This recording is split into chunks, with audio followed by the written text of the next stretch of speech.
Samir says the Congress has to work on the ground. Why would AAP cede space to the Congress? I think it was kind of silly for the Congress to assume that it had any leg to stand on in this election, which, from the numbers that we're looking at, seems fairly obvious. I mean, look at these numbers. The Congress is leading in one seat. Shikha Mukherjee joining us right now. Good morning. Shikha Good Mukherjee, morning. senior journalist, is joining us. We're just looking at these numbers, and I was just pointing out to my audience the fact that the Congress felt that it could contest this election on its own. It is now trailing in only one seat, and the general view among the people in our chat box says that the Congress might have cut the votes for the Aam Aadmi Party. Do you agree, Yes. Shikha Yeah, Mukherjee? absolutely. I do. I do. Because what we're seeing here is in crucial seats like Okla, where there is where uh, the ARP is trailing, the MIM was there, and the BJP is leading. So if you look at that seat, it gives you a clear picture of what the Congress has been doing.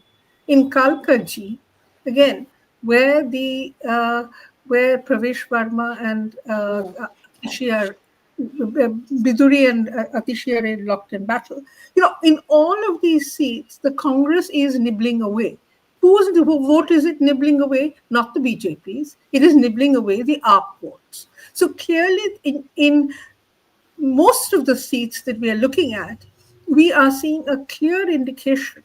And once the votes are counted and all the numbers are worked, we will probably find that the Congress has played the role of the spoiler. This is a classic spoiler game. The Congress had, by any reckoning, no business to fight in 70 seats. It really struggled to even find candidates in 70 Yeah. seats. Number one. Number two, the Congress does not have a face that the Congress can put up as the leader of the party in Delhi, as a chief ministerial face. Two, three, that the Congress needed, if the Congress has any intention of keeping the BJP at bay, keeping the BJP down, being in opposition to the BJP at every level, then it should have had a strategic uh, approach to this election, which it did not. It decided that it would go on its own, regain its territory in Delhi, something that it lost over 10 years ago. So these are building castles in the air. It's a fantasy that the Congress is determined to pursue. And the Congress has come a cropper, expectedly. Its vote share may probably increase a bit. But is that the only thing to be gained out of an election in this environment, in this political ecosystem? No. I would suggest that the Congress got it wrong. The Congress was stupid. The Congress went after the ARP instead of going after the enemy it says that it has in its targets, which is the BJP, and it fought against the ARP. So the results are telling you exactly just that. The question in my mind is what happens to the India bloc Yeah. at this point? Because there's rumbling of, Mamata Banerjee was like, just let me head it, I will run it. These guys shouldn't really be allowed to run Yeah, anything. I agree. But does the India bloc end up crumbling, or is it what it was earlier, which is a non-Congress sort of,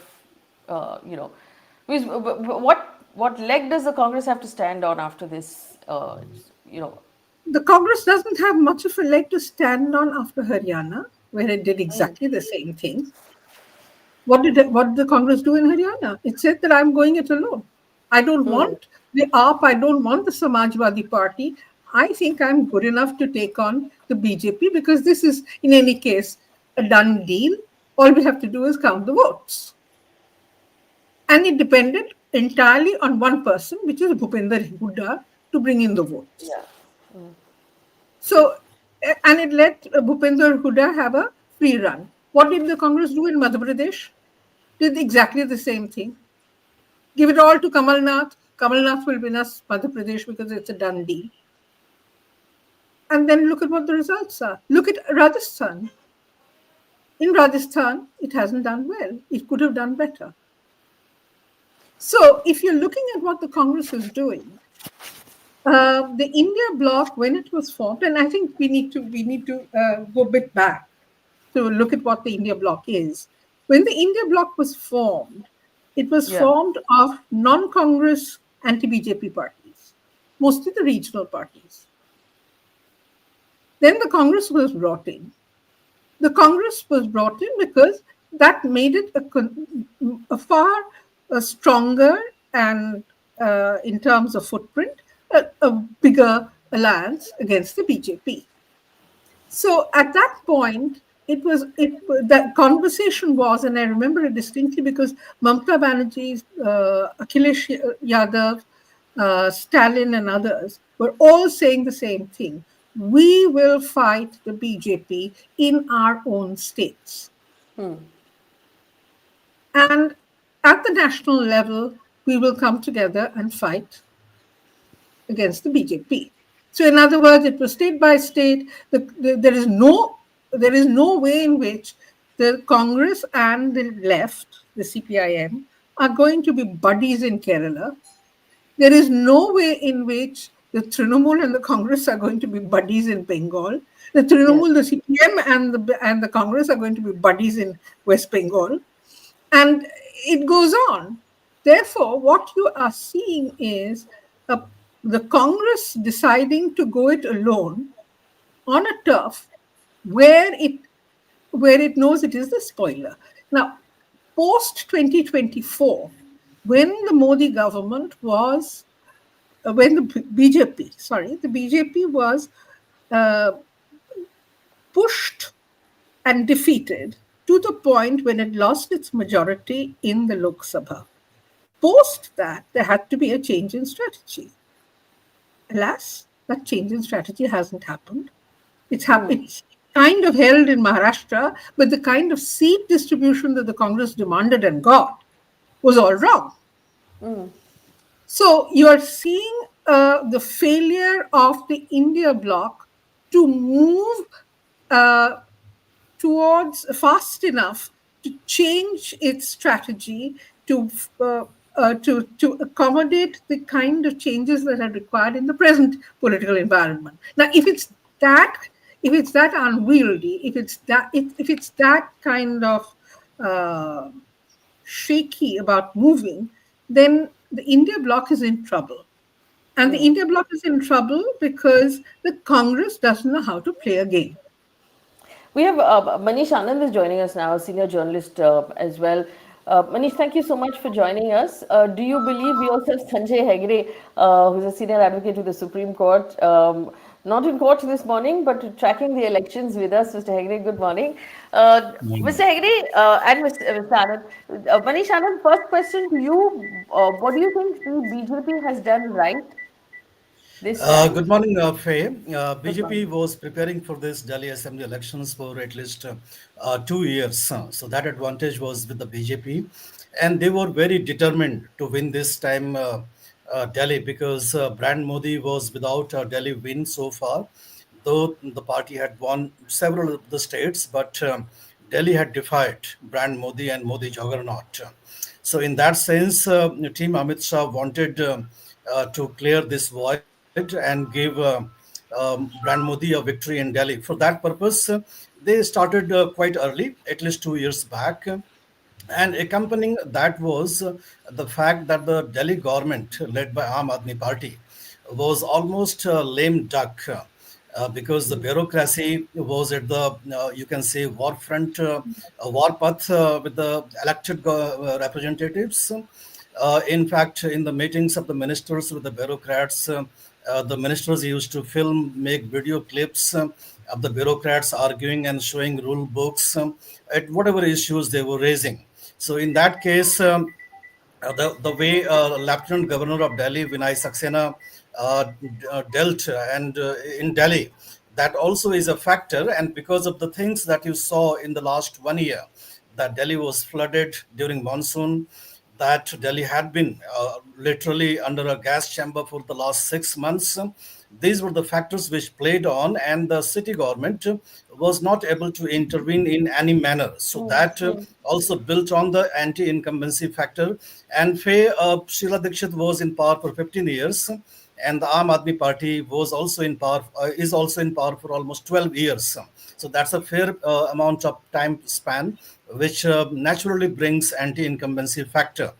But the biggest challenge for the BJP was that BJP had the vote share of 32 to 38.5% in the previous elections. And the biggest percentage was 47.5 percentage in the 1993 election, when Madan Lal Khurana led the party. And at that point of time, Delhi had a demography which is quite distinct from today. Today's demography of Delhi is highly distinct, with Purvanchalis almost constituting 25% of the Yeah. vote base. In that case, BJP was not able to transform and become acceptable to the Purvanchalis. So this time they did a lot of outreach in the 6,000 jogis and several RWAs to build, access to the key vote Yeah. base. Yeah. Yes, ma'am. I just want to bring in Mr. Sanjay Hegde as well. Mr. Hegde, it seems like the BJP, I mean, there's no reason to not believe that the BJP is going to comfortably cross that halfway mark, because it's leading now in 48 seats. The Aam Aadmi Party is at 21. Shikha Mukherjee was just talking to us about how Congress might have cut a lot of those votes across many constituencies. And is in many places apparently the number two trailing. So it has taken a fair amount of. Ajay Menon joins us as well. Good morning, Ajay. Mr. Hegde, do you believe that it was that middle class, offering the BJP made um, to the people of Delhi, or did it feel in Delhi that every time the Aam Aadmi Party was asked a question, they said the Delhi government is not letting us work? So did the people of Delhi say, okay, fine, we'll just put we'll just put the BJP in charge, and then the BJP double engine will just work because there'll be nobody fighting? See, what's to my mind, what has happened is that there was always a large uh, voting public which voted for the BJP at the center, which used to vote for the Aam Aadmi in the state. A resurgent Delhi BJP took those votes towards to the BJP. So, and a resurgent Congress has also cut through as far as the winning margins are concerned. So the Aam Aadmi, when it used to win 67 or 60 odd, that was when it had votes from both Congress voters as well as the BJP voters. Now traditional parties seem to be coming back. The new startup, though it's not new anymore, it's been there for nearly a decade. The new startup seems to be floundering. The point is that you cannot only have uh, a party which wins elections. Parties have to know how to lose elections as well. This is an important uh, point for the Aam Aadmi. It's the Aam Aadmi Party. It's the assumption of the two big parties that when this upstart challenger is brought down to earth, it will disappear and vanish. Will that happen? Because after Delhi, you are looking at the Punjab, where on a previous occasion, in Amrinder Singh's time, the Aam Aadmi, which thought it had an easy victory, was denied victory when a lot of BJP votes shifted towards the Congress. So you had one more term of Amrinder Singh and Channi. It may well be that there is an unstated kind of position where the BJP takes Delhi and the Congress takes Punjab later. And what does the Aam Aadmi Party do now for the next 5 years? That is crucial. Fights court cases, Mr. Hegde. Court cases can keep you in the news, but insofar as politics is concerned, the continual touch with your constituency will. Many of the Aam Aadmi MLAs are first termers, second termers. will they continue to remain in the party and will they continue to remain in touch with the people? That is always the challenge. Ajay, Aditya Menon, do you, from what you were tracking on the ground, do you agree with Sanjay Hegde that the Aam Aadmi Party is going to have trouble keeping its flock together at this point? I'm not sure whether, I mean, the existing MLAs who end up winning, we should see in the end who wins. I was seeing that many of their gains are from areas with a very high Dalit population and a sizable Muslim population, like Gopal Rai's seat, Babarpur. So it's unlikely that some of these MLAs will shift, because I think the base also is of a slightly non-BJP kind of base they have. But I think, yeah, overall, Aam Aadmi Party, I agree with Mr. Hegde that they will have trouble figuring out what they have to do in the next few years, because Delhi was sort of the model that they showcased in rest of the country. Now they would not have that to showcase. It would also increase Bhagwant Man's standing and bargaining power within Aam Aadmi Party. So it's quite possible that he'll be much more assertive within the Aam Aadmi Party setup. I think they will have to focus greatly on the Gujarat 2027 election.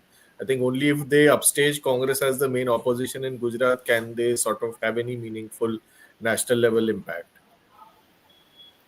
Actually, the person we should be discussing now is also Kejriwal, right? Because Kejriwal having, he's out on bail. He gave the chief ministership to Atishi. He said that the people will decide if they want me to come back. It seemed at that time like this massive sacrifice he was making, although we know that his bail conditions still remain the same.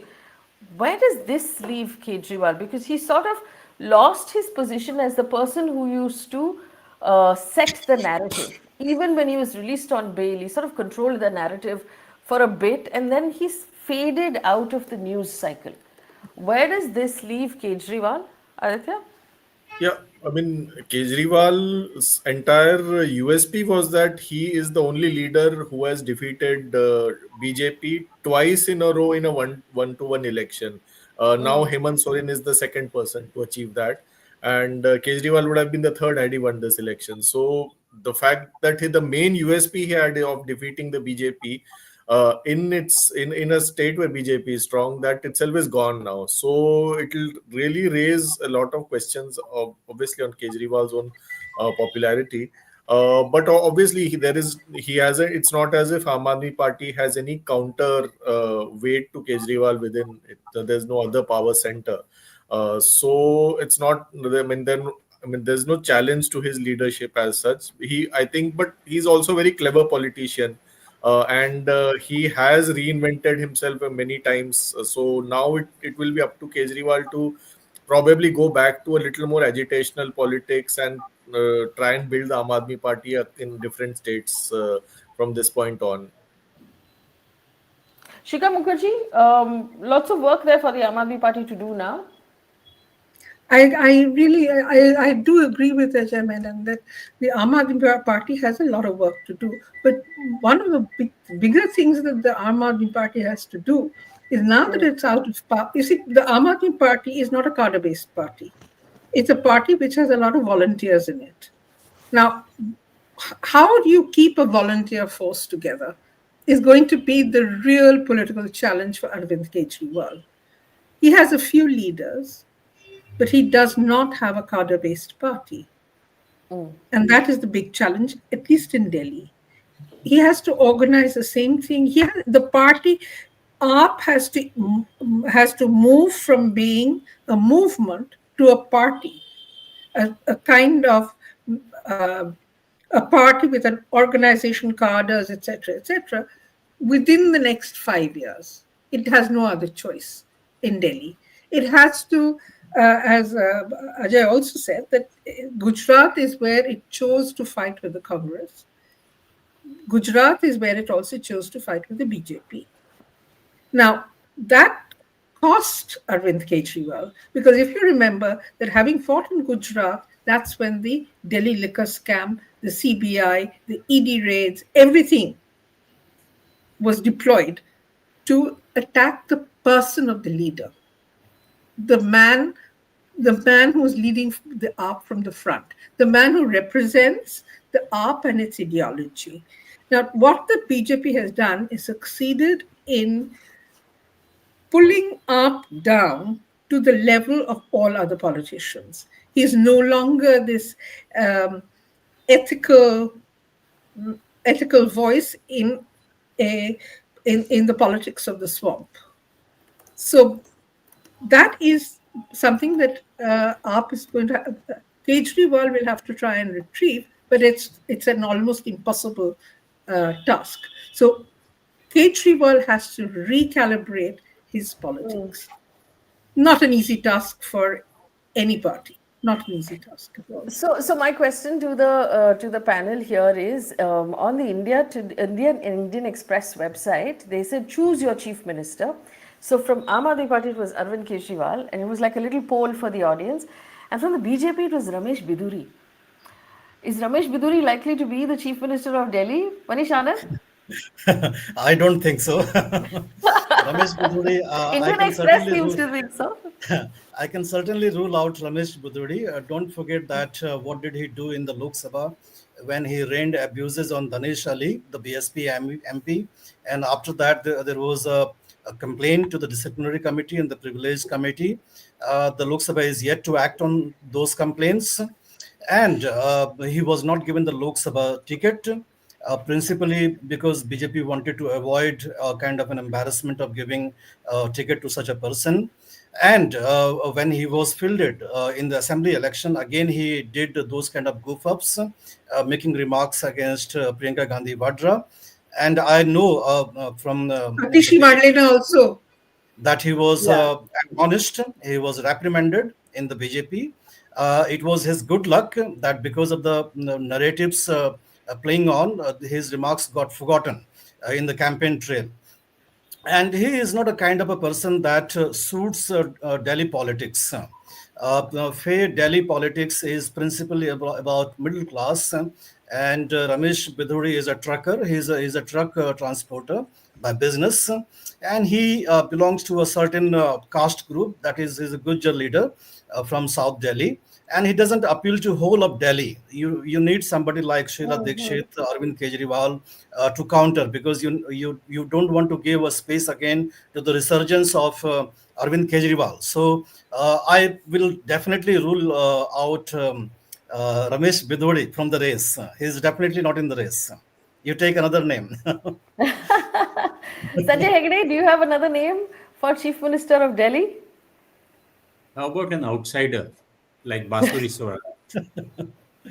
And now outside Interesting. outside the assembly, that is, but entirely Delhi, young enough, and I Okay, have like a you think. bias towards lawyers. Outside assembly, it may not be possible because there is no legislative council in Delhi. So you don't have to have re-election another No, 6 months. somebody can resign. Somebody But can in that case, there is no guarantee that he will win. that she will win. No, they Uh, uh, if somebody is nominated as a chief minister and has to win a seat, normally it happens. But in Delhi, you don't take chance. But why don't you give a chance to Pravesh Verma? Because he is from New Delhi Assembly seat, and Arvind Kejriwal also contested from that seat and defeated Sheila Dikshit and became the chief minister. So that seat has the first right on the CM post. And adding to that, Pravesh Verma is known to be a very close confidant of Amit Shah. So I think that Amit Shah will have his choice as the next CM of Delhi. And Sahib Singh Verma was the chief minister of Delhi. So Jat pedigree is there with Pravesh Verma. And BJP doesn't have any Jat CM in any of the states. So Haryana politics, Rajasthan politics, and Western Uttar Pradesh politics, you may address with him if he is the CM. So this is just a speculation. I don't know who will PM and Amit Shah decide. And certainly RSS will also have a say. It'll be a really interesting choice, though, to see who they put out. Can But I in the come in on meantime, this question, yes, Faye? yes, Okay. please. If you look at what the BJP has done in Rajasthan, in Madhya Pradesh, in Chhattisgarh, in Orissa, it has brought in very, very unknown faces. But also in Haryana. In and Haryana Gujarat, too. and Huh? Gujarat itself, And and Gujarat. Gujarat. And Gujarat has been a long story, but that's where it was. That's where the strategy was perfected, and then they've now rolled it out across now 5 states. So if you look at that, they may bring in a non-entity, a political non-entity, who will have no independent or even the slightest initiative to do anything except as is told. And that is probably the best strategy for Delhi. Why? Because in Delhi, you have a lieutenant governor, you have the home ministry, and then you have the bureaucrats and everybody who've been running amok within the institutional system in order to have take pot shots at Arvind Kejriwal. So maybe all you need there is a rubber stamp who will sort of say yes, sir, Well, and get on with whatever he's told to do. we have one person in our chat window who says, Aman Peshawari says, there are rumors that Smriti Irani will be Delhi Chief Minister. Well, that's not a rubber stamp, I can tell you for sure. That is not someone who will quietly listen to everything that is said. So I don't know what the odds of that are. But Aditya Menon, do you want to weigh in on that? Who's going to be Chief Minister? I agree with Manish ji that if Pravesh Verma manages to defeat Kejriwal in New Delhi, he'll have a very strong case to make as CM, and I think he also has that suave-ish image that he can probably appeal to a larger section in Delhi as compared to someone like a Ramesh Bidhuri. Maybe if there is a good female candidate, because BJP I think does not have a female chief minister. If there is someone to that effect, yeah, then that's another possibility. But yeah, Pravesh Verma would probably be a front runner currently. Arvind Kejriwal is trailing by 74 votes according to PTI. And if you just in the first round of counting, this is the PTI flash that's coming in right now. It's only about 9:45, but that's still not good news.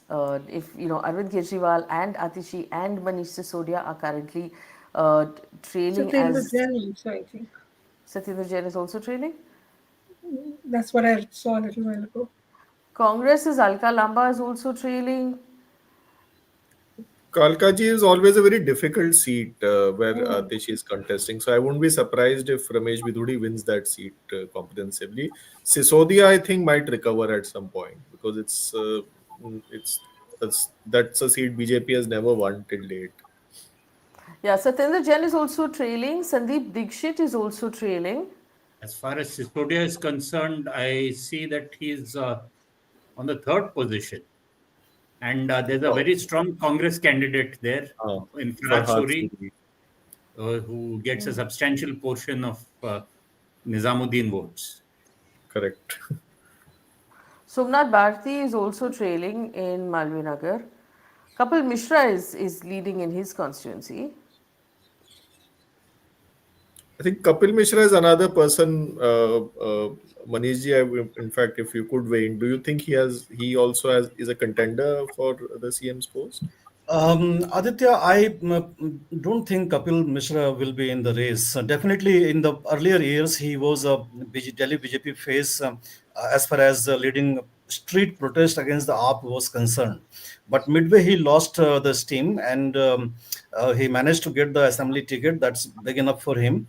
But he is not in the reckoning as far as scheme of the things which I tracked is concerned. So, Aditya, why don't you think about a Dalit face? Because BJP doesn't have any Dalit chief minister in any of the states, and 20% of the Delhi vote base is of Dalit. Yeah, And Aditya, either I would also like to tell you that you should look at the Delhi elections in the context of the BJP's preparation to the 2029 Lok Sabha elections. They start preparing far earlier than any other party. The number one task was to finish off the Aam Aadmi Party for 2029. So that they are trying to do in Delhi, and then they won't mind Congress coming back in Punjab. as far as AAP goes down. So regional parties have been big threat to the BJP, and the BJP will not mind contesting against the Congress. They won't mind the challenge with the Congress. They have big threats from the regional parties. The way Aam Aadmi Party could have managed with Mamata Banerjee and other regional parties. So I would suggest that Aditya, you should look at some profile of Dalit leaders, possible winning MLAs from BJP ranks. Dushyant Gautam is in the Dushyant contest. Gautam is a He is BJP General Secretary also, and he was previously BJP's Uttarakhand in charge. He is also currently in charge of Uttarakhand, and he is known to be an Amit Shah, Team Amit Shah man. Uh, and BJP will like to have somebody from Dalit. No president right now. President is not a Dalit. She's a tribal. BJP has two tribal chief ministers, but there is no Dalit chief minister. Dushyant Gautam, the fact that they fielded such a senior leader from an assembly seat, Karol Bagh assembly seat, I think that does indicate that they have plans for Dushyant Gautam. So that will But be there is interesting. only one drawback is that Delhi BJP unit leaders don't like him. They find him too arrogant. So if Delhi BJP is heard, then they may object against him. But we have to figure out if there are other Dalit candidates in the race.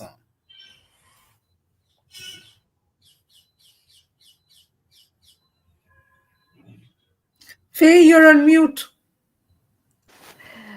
So, Mr. Hegde, I had a question for Mr. Hegde. Do you believe now with the BJP running the country and running the state of Delhi that people in Delhi will see an improvement in the challenges that you're currently facing, like the air and the water? Well, as far as air is concerned, it is now not only a Delhi problem, it's an all India problem. We have so much of it being contributed by both industry as well as construction. And the businessmen have also moved into politics, and politics is a business. So it would really require great will to do a cleanup. I doubt that we will have any solutions as far as air is concerned. Water is something that is doable, but then there are, again, as far as Delhi is concerned, Delhi's water has to come via Haryana. Haryana farmers versus Delhi drinking water supplies, and then the toxicity both upstream as well as within Delhi. We have, since Rajiv Gandhi's days, tried to clean the Ganga and failed. The Yamuna has not fared better. But until people start holding their politicians to account on air, water, education, and health, we can all keep fighting about one religion versus another, and go for a ritual dip and hope that everything gets washed off. On this, Faye, I would like to add Yes. two things. When Tajinder Khanna was the Lieutenant Governor of Delhi and Sheila Dikshit was a Chief Minister, he had prepared a kind of an action plan to clean Yamuna on a sustainable basis. That warranted creating a dam in Himachal Pradesh, which would have ensured a perennial flow of water in the Yamuna, and physically lifting all the garbage out of the Yamuna bed in Delhi. So that plan was stuck somewhere because of the sole region that Delhi battles, that is multiplicity of authority. So one party is in power in Delhi government, one is in Am City, another is in the center. So now at least Delhi government and the center would have the BJP, but still the Am City would have the Aam Aadmi Party. So that factor is there. And if you remember 2022 MCD elections, then Delhi Lieutenant Governor and Nitin Gadkari, the Minister for Road and Transport, they were quite regularly visiting the landfill sites. If you come to Delhi, you are welcomed in Delhi with garbage mountains on all the sites. Uttar Pradesh, Gazipur, Bhalsawa, Haryana. So these garbage mountains, I don't know whether you have seen these garbage mountains. They are spread over several acres. Okay, they are quite an eyesore. So Nitin Gadkari had promised and Saxena had promised that within 1 year, these mountains would vanish before the MCD elections.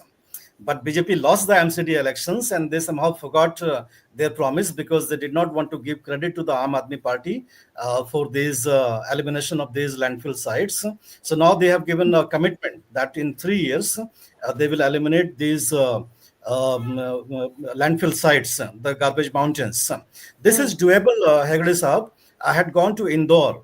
In Indore, there was a similar kind of garbage mountain, and in a span of 2 years, they completely eliminated. Now there is a community park, there is a shopping mall there, and what they did was that there was a complete political will. The CM gave the complete order to the Indore commissioner that nobody will intervene. No, no, don't entertain any political, lobbying. You fine anything, anybody littering, you fine. So they fined even 1 crore rupees to the hospitals, to the hotels for littering outside. And in a span of 2 years, they completely eliminated. Surat has done it. So Delhi can also be done if MCD, starts working. Delhi government starts working. It is doable. As far as pollution is concerned, it is not a Delhi specific issue of Faye, because it is an interstate issue. Now even Pakistan is suffering because of the parali burning in our states. Even Nepal is suffering because of the parali burning, the residue of the crops. So for that, the center has to take a lead. You cannot just blame the Delhi government. The center has to step in, and I think center was quite a bit withdrawn from this crisis because they wanted the crisis to exacerbate so that they can blame the Aam Aadmi Party government in Delhi. So now that they would be coming in power, they will not have this blame. And Mr. Modi has given Modi guarantee of in the last rally that he addressed at RK Puram, that it is my guarantee that I would solve these problems. So let's see. Well, speaking of the Yamuna became quite a big, talking point during this election. I found it really interesting that while the Yamuna got that much focus, air pollution got zero focus. Even though it is literally poisoning the people of Delhi, nobody actually wanted to talk about air pollution at all. And that was quite stark. Looking at the numbers for a second here, Aditya, it's 46 for the BJP, 23 for the Aam Aadmi Party. BJP is still leading 10 ahead of that halfway mark. So even, 19-20, if it goes this way or that way in the next 1 hour, it's unlikely to change the final result, isn't it? Yeah, and in most of the seats in Delhi, there isn't a very great degree of internal heterogeneity. There are of course some seats like I was seeing Mustafabad, Mohan Singh Bisht of BJP has 80% votes as of now, but it will equalize at some point, and so some seats may just go here and there.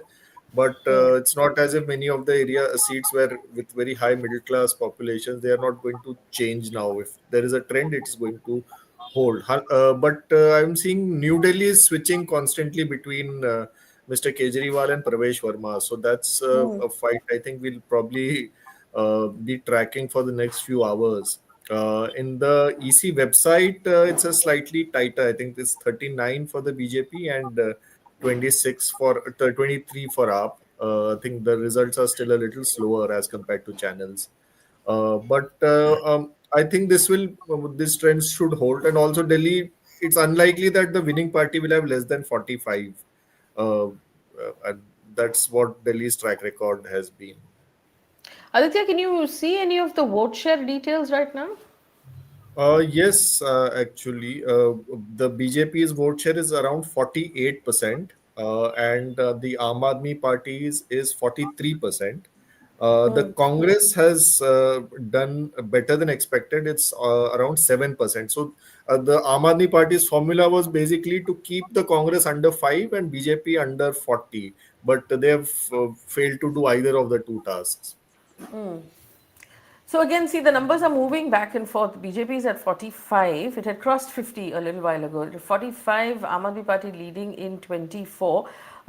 We have one interesting super chat from Aman Peshawari, who says a lot of people voted BJP because they felt they had to. They knew that if they vote for Aam Aadmi Party, the centre will not let the state government work, and there's always a Tom and Jerry situation between the AAP and the LG. This may facilitate development once and for all. So Interesting. This is what what we were talking about. But do you believe, for any of you want to come in here, do you believe it's the pay commission announcement, the tax cut in the budget, did that make a difference? Because the BJP was then able to say, hey, look, we are a pro middle class government and we'll look after the middle class. Mr. Anand, I Faye, saw you. I was talking to a joint secretary. In fact, he called me a day before yesterday. He Yeah. said that this time the bureaucrats did not agitate on the street. They did not raise the demand for 8 pay commission, and all of a sudden they got this announcement. It was a big surprise for them. Okay, so for the seventh pay commission, they had agitated on the street. They had raised their demands. Their unions were making a lot of noise. So this came out of blue. So BJP would have done anything. He would have said, okay, you make this promise also. They would have made this promise also.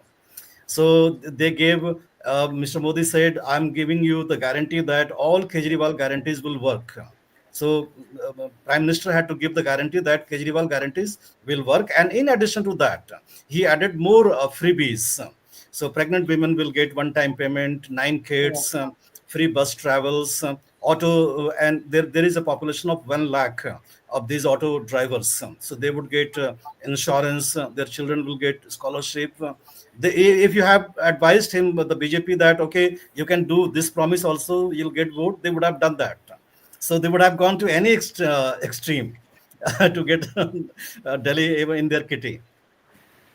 But it's interesting though, there's no conversation happening about whether or not the Delhi exchequer can afford all of these promises. Mr. Hegde, what I find interesting about the way state elections are going is that from a economy point of view, there is no right wing economist in government, because what the BJP is doing effectively is also socialism at this point. So they're right wing only in some ideology, but in their economic policies, they're not right wing at all. There hasn't been a outright right wing economist in India. Uh, you have had even Dr. Manmohan Singh with liberalization continually counterbalanced it with Manrega and everything. So we are always advocates of the middle path, but we take the left of the middle or the right of the middle. That's about it. There is fiscal conservatism to a certain extent, that you do not allow deficits to grow beyond a certain percentage. And as far as this question of freebies is concerned, well, one man's freebie is another man's policy, and to the public, it often is a lifeline. Yeah. So, if you write off 90% of some industrialist's death through the IBC, and you don't classify it as a freebie, while with Yeah. with the same amount of money or much less than that, you allow Free a bus poor travel. woman Yeah. who lives in a jhuggi to travel to a posh area free on a bus and earn a higher wage. I think that is to quite an extent empowering. Uh, as far as Delhi is concerned, Delhi has never lacked for money, because the central government is here, and I have not seen a central government deny Delhi anything, whether it be the Congress or the BJP. When I first came from Bombay to Delhi and saw the wide roads, and I saw how petrol in Delhi cost much less than what it cost us in Bombay, I kept thinking to myself that we in Bombay make the money and Delhi spends it. But Now, people in Bangalore and everywhere are thinking the same. Shikha Mukherjee, I do want to bring this up though. In the last 10 years, the Aam Aadmi Party's major contribution in my mind has been that they were the ones who started off with the free electricity, the free bus travel, the free, water. And that has now become a trend Electricity. across in all states, especially by the BJP that is now initially fought that idea, but has adopted it and embraced it wholeheartedly. Well, I think I partially agree with Mr. Hegde that some of this uh, is what a whole lot of people in the media have called populist politics, where you it's a transaction between the voter and the party which wants to be in power. However, there are, for instance, these are also public goods. So we need to know how to price public goods, how to deliver public goods, including health and education. I think what is important is that the other political parties have picked up on free bus rides, on a little bit of handout here, a little bit of handout there. The BJP is massively into it now, as the Maharashtra elections proved, or the one in Ladli Behan, the way in which they have embraced the Ladli Behanna scheme, which is a takeoff on Mamta Banerjee's Lokhi Bhandar scheme. They're But rolling some what of that back though, and I'll tell you I, about that I, after. I just want to sum it up here Yes. that public goods, education, and health, none of these political parties have actually taken it up the way the Kejriwal administration did. And that is the building block of development. That is a building block of affluence. That is a building block of being able to even get near an AI led growth model. We are the pits at this point in time. We don't have the education, we don't have the health to do work. And I think that's where the other political parties have taken the easy route, and not the long gestation, hard route of investing in education and health. Faye, do you have Yes. time? So I have some counterpoint for Mr. Hegde. Yes, yes, please go ahead. Hegde Saab, there are 56 lakh beneficiaries in Jharkhand for this women DBT scheme that they call Maya Samman Yojana. So the whole cost is 18,000 crores. The total capital expenditure of Jharkhand annually is about 1.20 lakh crores.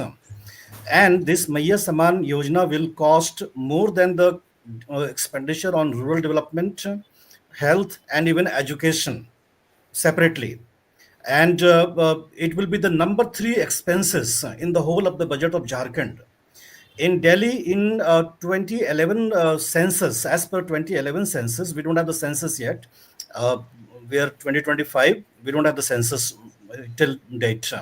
There were 34 households in 34 lakh households in Delhi as per the 2011 census. Roughly, it is said that there would be three women beneficiaries, or at least two women beneficiaries at each of the household. And Delhi budget is always surplus. Since Sheila Dikshit's time till Arvind Kejriwal's time, they have given a surplus budget so far. What is your assessment? What would be the impact of this women scheme? Because all the three parties have promised 2,500 rupees each for the BJP and the Congress, and 2,100 rupees for the Aam Aadmi Party. What would be the impact on Delhi budget, and where would the compromise go? Well, the point is that having made a promise, most politicians try to figure out when to wriggle out of it. We have seen the Maharashtra government Yes. doing it. We have seen the BJP saying no, no, no, it was all a jumla earlier.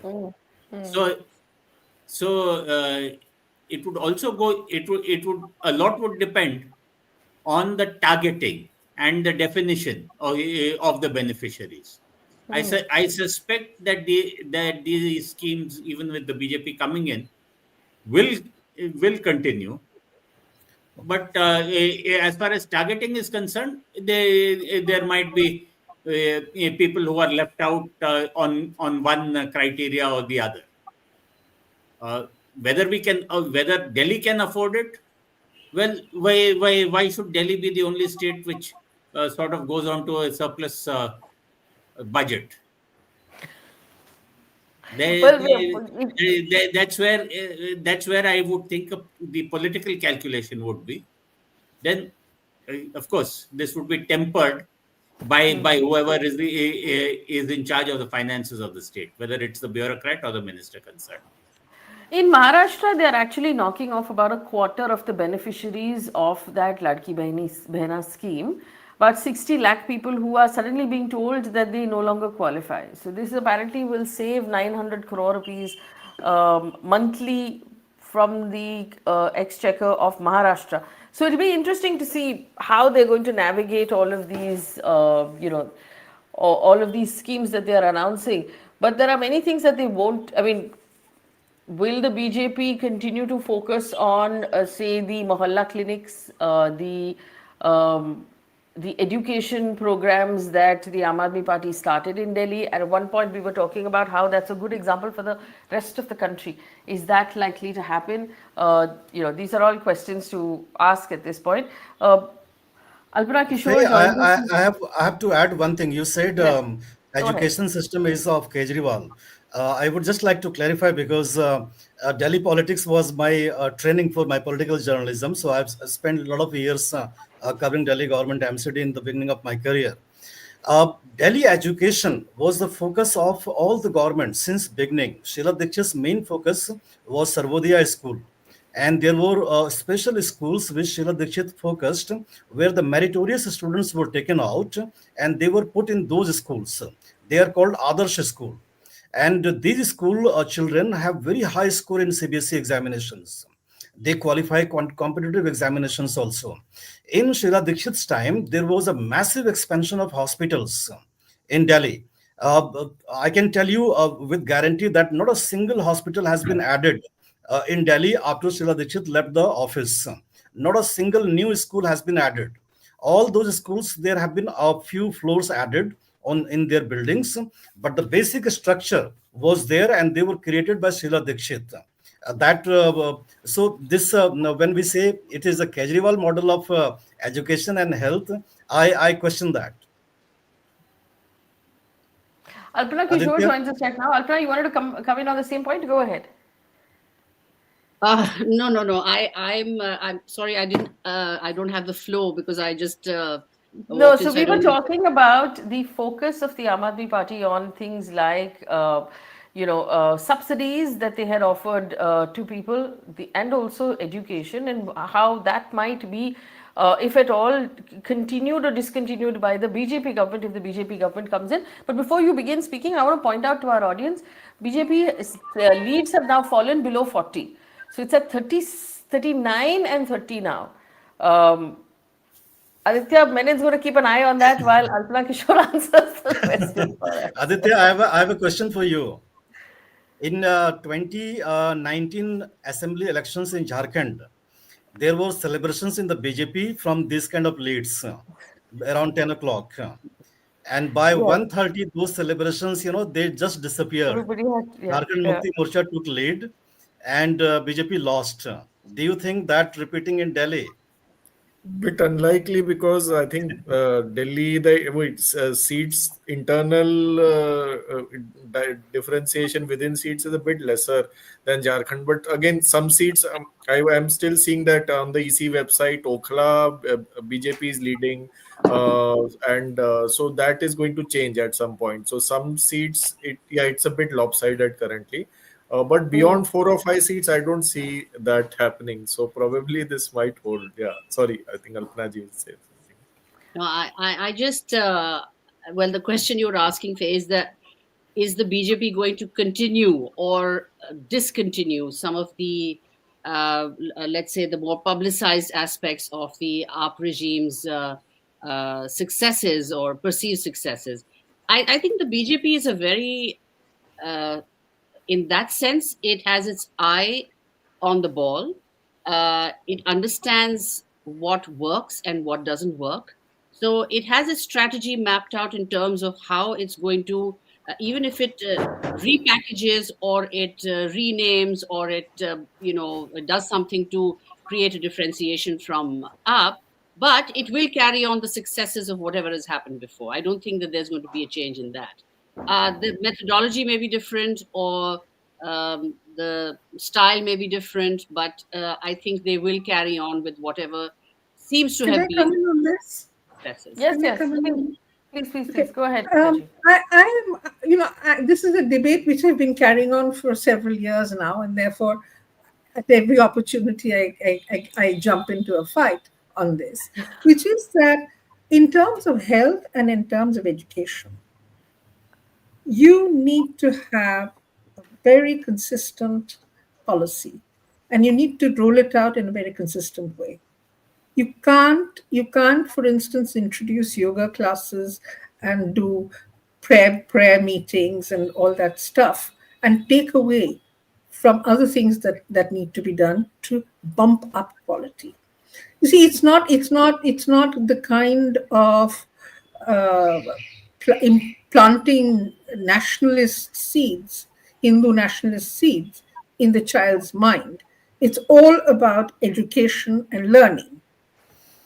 And therefore, also in the case of health, I mean, the big fight over health in Delhi, as Mr. Anand will tell me, no doubt, was over Ayushman Bharat. That was the big fight. The Delhi government said no, and the BJP and Mr. Modi and everybody else said absolutely yes. You are depriving the people of Delhi. Now this is going to be an interesting fight to watch. Will the if the BJP wins, and now the question is if, because it's 39-30, and we don't know, because these are, as the more rounds are being counted, the numbers are changing. At this point in time, what will a prospective BJP government do? Bring in Ayushman Bharat and chuck out the AAP's health scheme? Is that going to be a better option? People will have to make a decision. Now, that is the kind of, which is why the Delhi election is very interesting. The BJP has to take a call. Continue which policies and how. It has a new education policy. Is it going to implement that policy, or is it going to carry on the ARPS policy? It's going to be an ideological fight, and it's going to be very interesting to watch. Shikha ji, can I just add one thing? You are focusing on Mohalla Clinic and the existing health thing. There is a bigger crisis in health in Delhi and nationally also. The problem in Delhi hospitals is that there is a lack of doctors, and the That is governments true have everywhere. developed this. The governments have developed this habit of hiring doctors on contracts. I was very surprised recently on 25th December. I had a chance to meet the director of AIMS, Dr. M. Srinivas, and I just asked what is the vacancy in AIMS Delhi. He said we have a sanctioned strength of 1,200 doctors, and we currently have 800. So that is 30% vacancy in AIMS Delhi. Recently, only 2 days back, there was a written answer by the government in the Rajya Sabha. They have admitted that the vacancy of the faculty in the 7 operational AIMS ranges from 30 to 59%. And we have added, the government claims that we have 1,20,000 MBBS seats every year. They are adding more PG seats, but we don't have faculties. Who is going to teach the doctors? We don't have doctors in the hospitals. We are opening mohalla clinics, we are opening hospitals, but we don't have doctors. Now you would be surprised that AMS has exhausted the whole land parcel. They have built new towers, new structure, new buildings, but they have existing vacancy of the doctors, and the patients are sitting on the roads in the cold winter, waiting for their turn to be getting treated. So this whole approach, Faye, of Ayushman Bharat and all these Mediclaim scheme is totally flawed. We don't have doctors in the hospitals. The main problem is the doctors in the hospitals. I just want to, point out to Aditya Menon. I'm looking at the Election Commission website and the BJP leads on the Election Commission website. There are maybe a handful, maybe 4 seats at this point where the BJP's margin is really slim. So the Rohini seat where Vijinder Gupta is leading, he has a margin of 200 votes right now, by which he's leading. A little further down, Moti Nagar, you have Harish Khurana from the BJP leading with a margin of about 750 votes. Um, Same in Madhipur, and I think that there's one more seat like that, Delhi Kent. Bhuvan Tanwar is leading with a margin of about 300 votes. Do you see these margins widening? I think a lot of some of these seats can switch one side or the other. Even New Delhi was for a long time having very slim margins, and Kejriwal was trailing by a slim margin. Now I think he is leading. Delhi Kent is a very small seat. It has about, I think, one fourth of the voters of many of the other constituencies Yeah, in Delhi. yeah. So I think it will. I mean, the initial rounds will be very uh, slim in a seat like that. I think there's some seats might just change hands here and there, but I think it won't be enough for the BJP's overall lead coming down. To swing back. Aditya, Because I think Rohini seat, Vijender Gupta has been undefeated for last several assembly elections. He is among the few who has been winning the seat. Former BJP president in Delhi also. Yeah. So we can expect him he'll improving win from there because comfortably. he has very strong hold. And the BJP has won that seat even in amidst these AAP waves Yes. that have taken place. So. Yeah, so there's only Which one three is this rounds of Congress lead? counting that's been done in that seat so far. They're in the third round. Which one is this Congress lead, Aditya? I don't see any Congress lead on the EC Yeah. website. Yeah, Yeah. the Okay. EC website doesn't show any Congress lead. EC Yeah. website is But showing 41 for BJP, some 28 for. candidates who are doing well are Devendra Yadav in Devendra Yadav in Badli, Abhishek Dutt in Kasturba Nagar, and I think Nangloi Rohit Chaudhary was getting some votes, not but still a distant third. And what is I think happening in Patparganj? Patparganj, Ravinder Negi has a very stable lead. I think he will win that seat. It's not unexpected. He gave a very good fight to Mr. Sisodia in the last election. But he's also the leader who has been leading these crackdowns on Muslim shopkeepers and forcing them Yes. to shut shop and declare their names. So we are. I mean, he's really leading the politics of polarization in that part of East Delhi.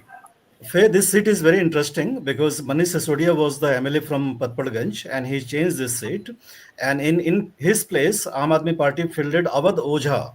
He is a popular IS coaching teacher and he's a very popular YouTuber also, millions of followers. And he's a very weird kind of, teaching style. Aditya can shed some light on his campaigning. Sorry, another candidate who is doing well is Mudit Agarwal in Chandni Chowk. He is currently second.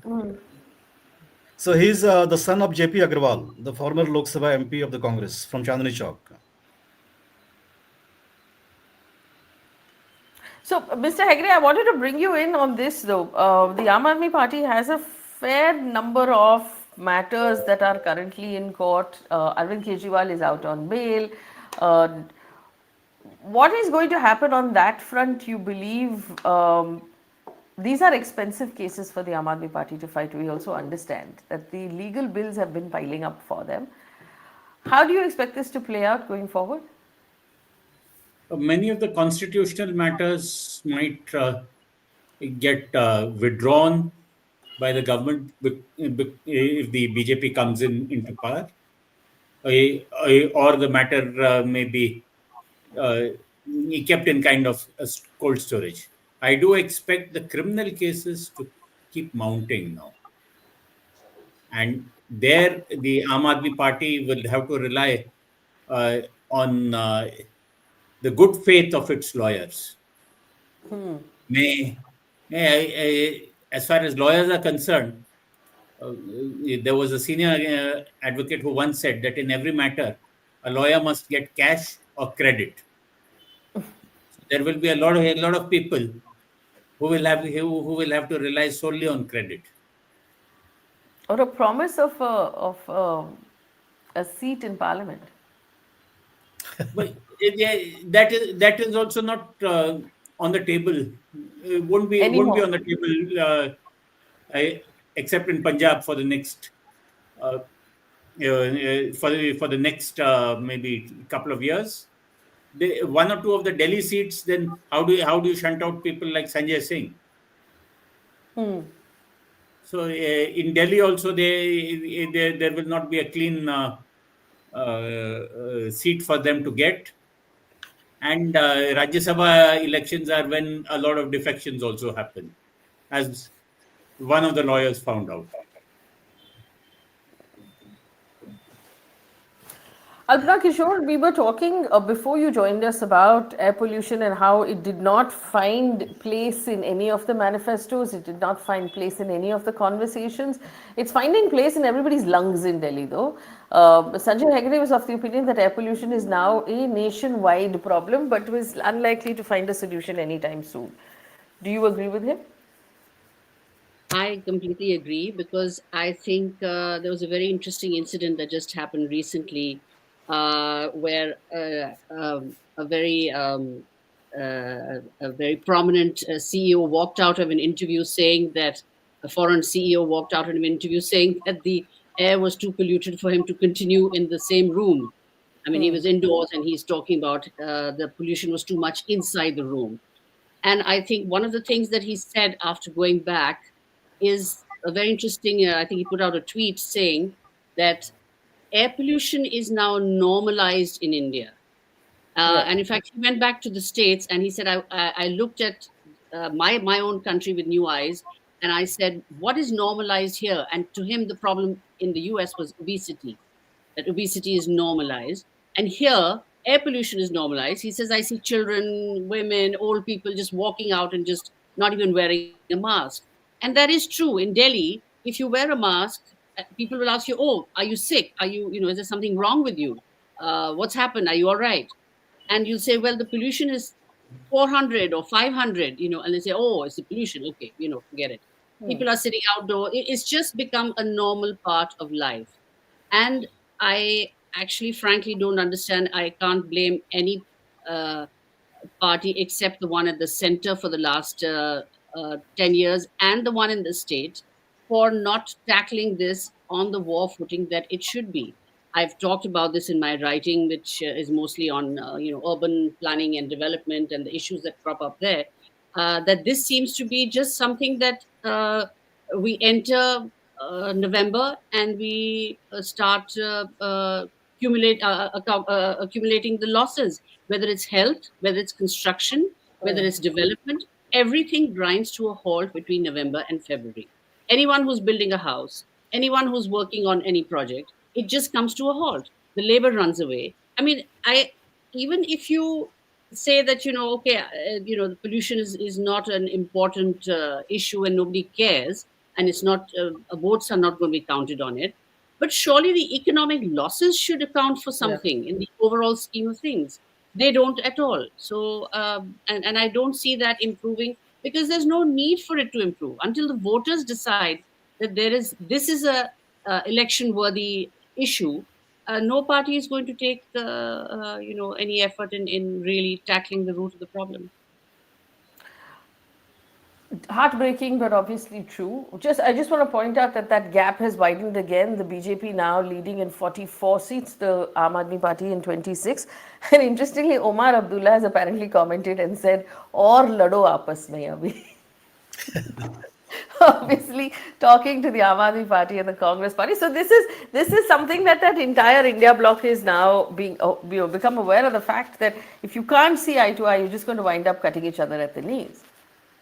Well, Faye, that I kept Okay. saying that I keep saying that the opposition alliance does not need a prime ministerial face. It needs a comrade Surjit,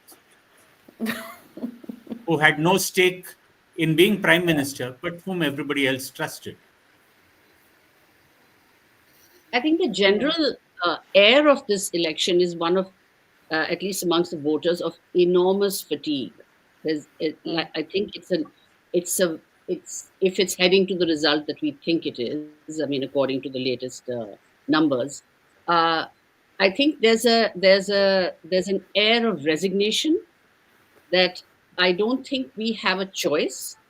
And if it is going to go on like the nightmare it has been over the last couple of years, where absolutely nothing is able to be done, the chief minister and his other, key people are in jail. How are they going to function? whether it's F&B excise policy. All the restaurants are holding their heads in their hands. They don't know how to, everybody has to, anybody who needs alcohol has to go to Gurgaon.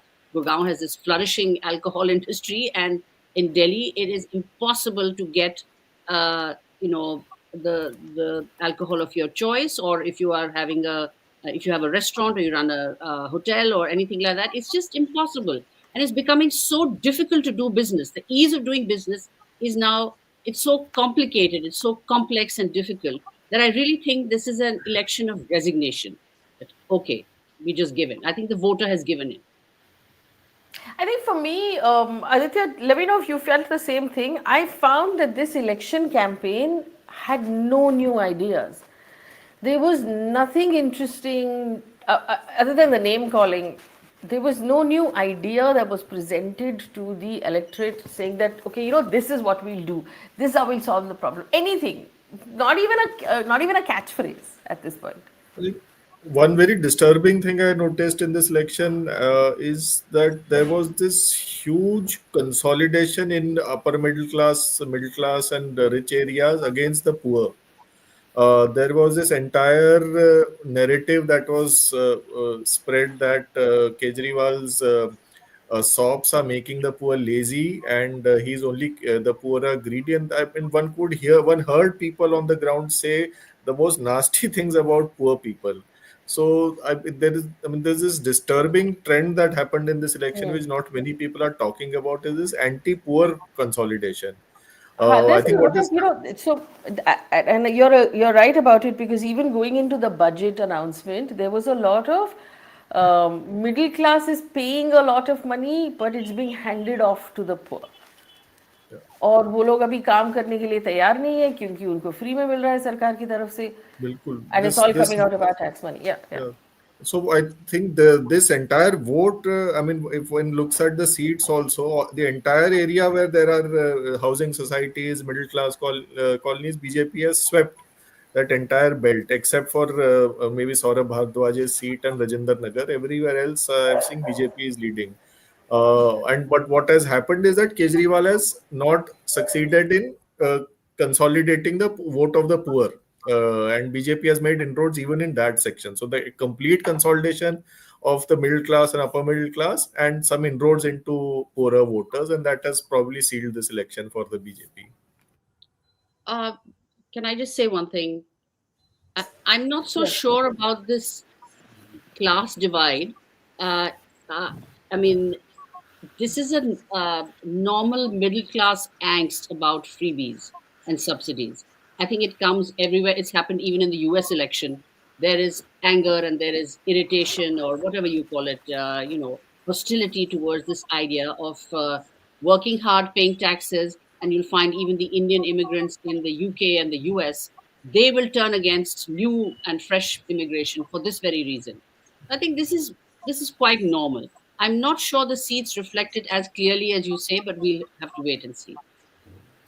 Shikha, Mukherjee, please weigh in on this. And this is, I feel, spread across the country also. There is a divide where the middle, the upper middle class votes for the BJP. Are you seeing that pattern in Delhi as well? Are you seeing that pattern across the country, or you think that it's like Adna pointed out, a ongoing thing? See, in Delhi in particular, Delhi votes on a class basis anyway. Delhi, the caste politics takes a backseat. It's not that it is not there, but it is a class vote that you see in election after election. Mr. Anand will bear me out, I think, on this. But it is the, people talk about the RWA versus the JJ colonies. Now, what is that? That's a class divide. So basically in Delhi, the class issue, it's a middle class city. More than 50% of the population is middle class, as it were. So you have a very large middle class, and you have a large poor. And between them, they decide who is going to be running the government in this city. And that, I think, is a politics which the BJP initially cashed in on, and then there was 15 years of Sheila Dikshit, because that's when the middle class uh, and the poor decided that Sheila Dikshit was a better bet.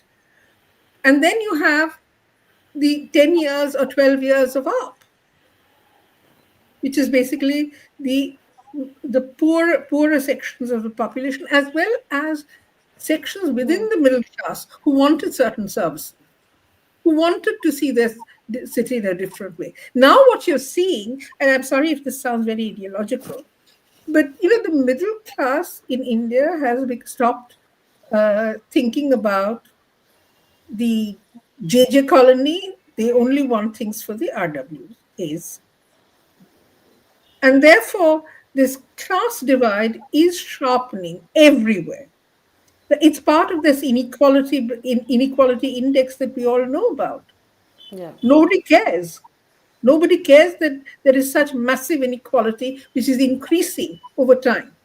So the class issue is going to emerge, not today, not in this election. In this election, what the BJP is probably going to do is consolidate the middle class voters. It always had this the traditional trading community, as it were, of the BJP. It always had the central secretariat and other orders of the within the government.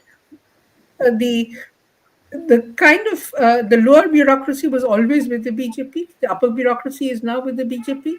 If you look at what is not with the BJP, are the jhuggi jhopri, the illegal colonies, the illegal constructions, etc. That is where if I'm looking at the seat trends, then Aditya is here, Mr. Anand is here. They will know better. But I think that you're going to see consolidation of the BJP in those votes. In that, eighth pay commission, the middle class, 1 lakh crore money in the hands of the tax-paying middle class.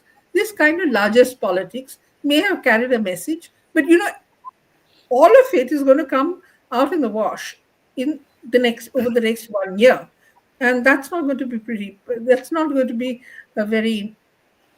It's not going to be as easy for the BJP to keep where it is in Delhi as it is today. I Yeah. mean, this bickering, this almost paralysis of government which the BJP created, that may end. But what are you going to get after the paralysis is the question. And what does the BJP have to offer after the paralysis is over? Double engine growth. What the hell does it mean? No, there We'll is find out. We'll find out in Maharashtra, and we'll Yeah. tell you. Sanjay Hegde had his hand up. Sanjay Hegde, go ahead. No, I'm just continuing on this theme of the middle class and where it sees itself. Because ultimately, it is middle India and the middle class which sets the tone for the nation. It was when the then middle class came out of the streets that you started during the freedom movement, that the freedom movement really took off. It was a middle class consensus which kept the socialist pattern of society up and to the center. The break really came once the slogan came that "Garv se kaho." Once you started saying "Garv se kaho" that we are this, deal with it, then it naturally transcended from the religious and the identity politics of identity also into the politics of economics. And there, as Ms. Mukherjee said, it's the RWA versus the JJ colony. Previously, there would be an involvement of the RWA in what happened in the JJ colony. Now, these are two separate republics, and often they are seen as being antagonistic to each other. Within the RWA, you will not allow your service staff to use the same lifts as you do. Yeah. The feeling that inequality is going to be there always, and if you happen to be born on the right side of the uh, equality divide, then just revel in it and you owe no responsibility. That is a direct fallout of in this garb se kaho business, which has been the dominant motive since the late 1980s. Faye, I will make a comment, and I Yes, would take your leave after that. Even I yes, have to yes. leave. Okay, okay. There are Okay. two Delhi, Faye. There is one Delhi which is within the confines of the colonies, and there is one Delhi which is outside the confines of Delhi. The biggest beneficiary of freebies in Delhi was not the people who are outside the colonies. Those who are within the colonies were the biggest beneficiaries of the free bijli and those free pani. Sheila Dikshit started giving subsidy in electricity and water, and the RWAs benefited first from those freebies. And in fact, RWAs used to have meetings with Sheila Dikshit every fortnight at Delhi Secretariat, and that was called Jan Bhagidari. So Jan Bhagidari was the biggest political pivot of Sheila Dikshit, which Arvind Kejriwal inherited and built upon his political legacy. So here I think in place of class divide, I think middle class doesn't have any to complain against the freebies, because I know people who live in DDA flats, they don't have to pay electricity bills for months because they don't consume more units. So they are very miserly using air condition, AC and stuffs, and they end up taking all the benefits. And the poor people who live outside, they anyway consume much less electricity. So on that note, Faye, thank you so much. Thank you, Mr. Thanks, Anand. It's Faith. a pleasure to have you. Also, Mr. Hegde, thank you Bye. for joining us. Faith, Sharat, yes. may I? Yeah, thank you, Shikha Mukherjee, as well. Sharat Pradhan joins us right now. Mr. Pradhan's a senior Hi. journalist. We also have Mr. Rajan Mahan joining us. Alpana Kishore is going to stay with us. Shikha Mukherjee, thank you so much for spending time with us Thank today. It's been a you. I'm pleasure just as getting Hi. always. here. Oh, It's not Morning, cold in Faye. Mumbai at all. I love to see all of y'all in Delhi so bundled up and looking cozy. Anish Shenoy says, is this the political death of Kejriwal? Um, who will be the BJP chief minister? Game on for Punjab for the BJP. That's an interesting question to start off with. Mr. Pradhan, what are your bets on who will be chief minister of Delhi? Well, at the moment, I think it's difficult to say that because BJP itself never projected anyone. The victory, of course, is it'll be seen as Modi's victory, and obviously Modi must be having some name up his sleeve, and it'll be an unexpected person who I think none of us would be speculating. That's his style of working because he would want to have somebody whom we can control with the remote. Although sitting in Delhi, you don't need that. As far as Punjab is concerned, I don't think there is. As far as Punjab is concerned, yes, I don't think BJP has so much stake in Punjab, and they know that they are on a very weak footing there. So they may not meddle.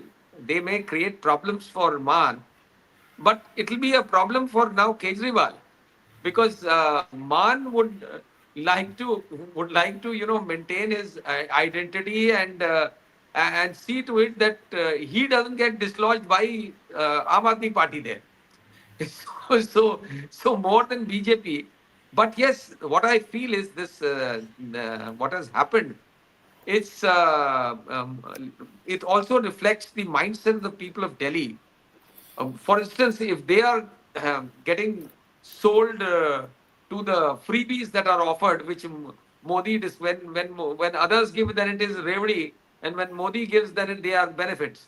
So, and that is where I feel that the people of Delhi are more guided by what they get, whereas the common belief is that Delhi has relatively more educated people, more people are more aware.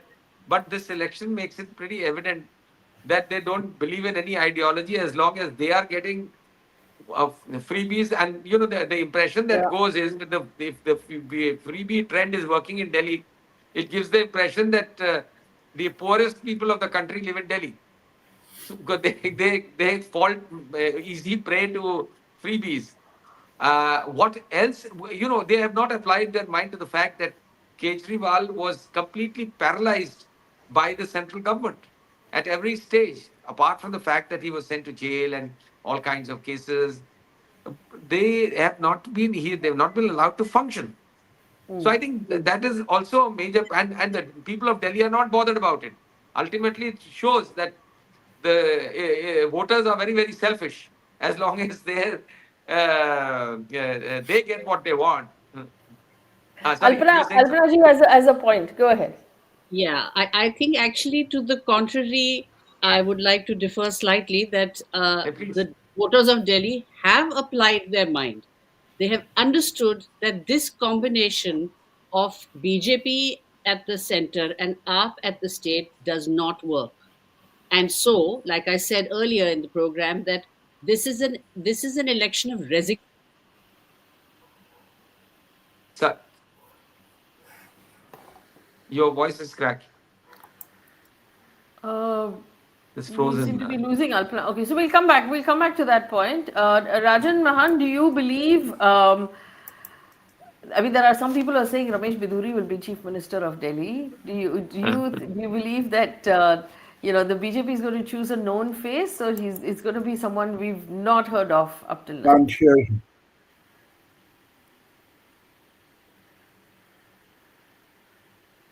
Rajanji, go ahead. Well, Faye, firstly, good morning. Good And morning. uh, secondly, as far as this question of who they'll pick is pretty much a completely open game. But if you go by the past sort of track record that the BJP has shown in recent years, then it's more than likely that we're going to get a complete surprise is going to be thrown at us. Absolutely. And Yeah. somebody who nobody is discussing is likely to get the coveted sort of post. But having said that, what does the election today kind of convey? If these results pan out the way they are, very clearly the BJP is heading back to power in Delhi after 26, 27 years. And I think for the Aam Aadmi Party, as also for the Congress, it's a moment where they need to introspect and introspect deeply, because it's barely 6, 7 months since the Lok Sabha elections, and the India alliance, for all practical purposes, now seems completely fractured. Uh, Yeah. they didn't go together in Haryana. They had problems in other elections, and today, if the Aam Aadmi Party is routed or beaten by the BJP, we need to look at closely the Congress role in all this, because uh, till about 15 minutes ago, when I was watching closely at the election results, the Congress has been doing substantially well in a number of seats. And if indeed the number of votes that Congress candidates poll in say about a dozen odd seats is far more than the winning margin that the BJP will have, then it begs a question as to the wisdom and the political maturity that ought to have been shown. Uh, the Congress was the biggest. I know that the Aam Aadmi Party has hardly been very generous to them in many elections. But at the same time, if you are the party which holds the mantle of being the party that has inherited the legacy of Mahatma Gandhi, then you've got to rethink your strategy. Is it that this desire for revenge and badla is overtaking your political wisdom? Is something that the senior most leadership in the Congress needs to ponder over. Faye?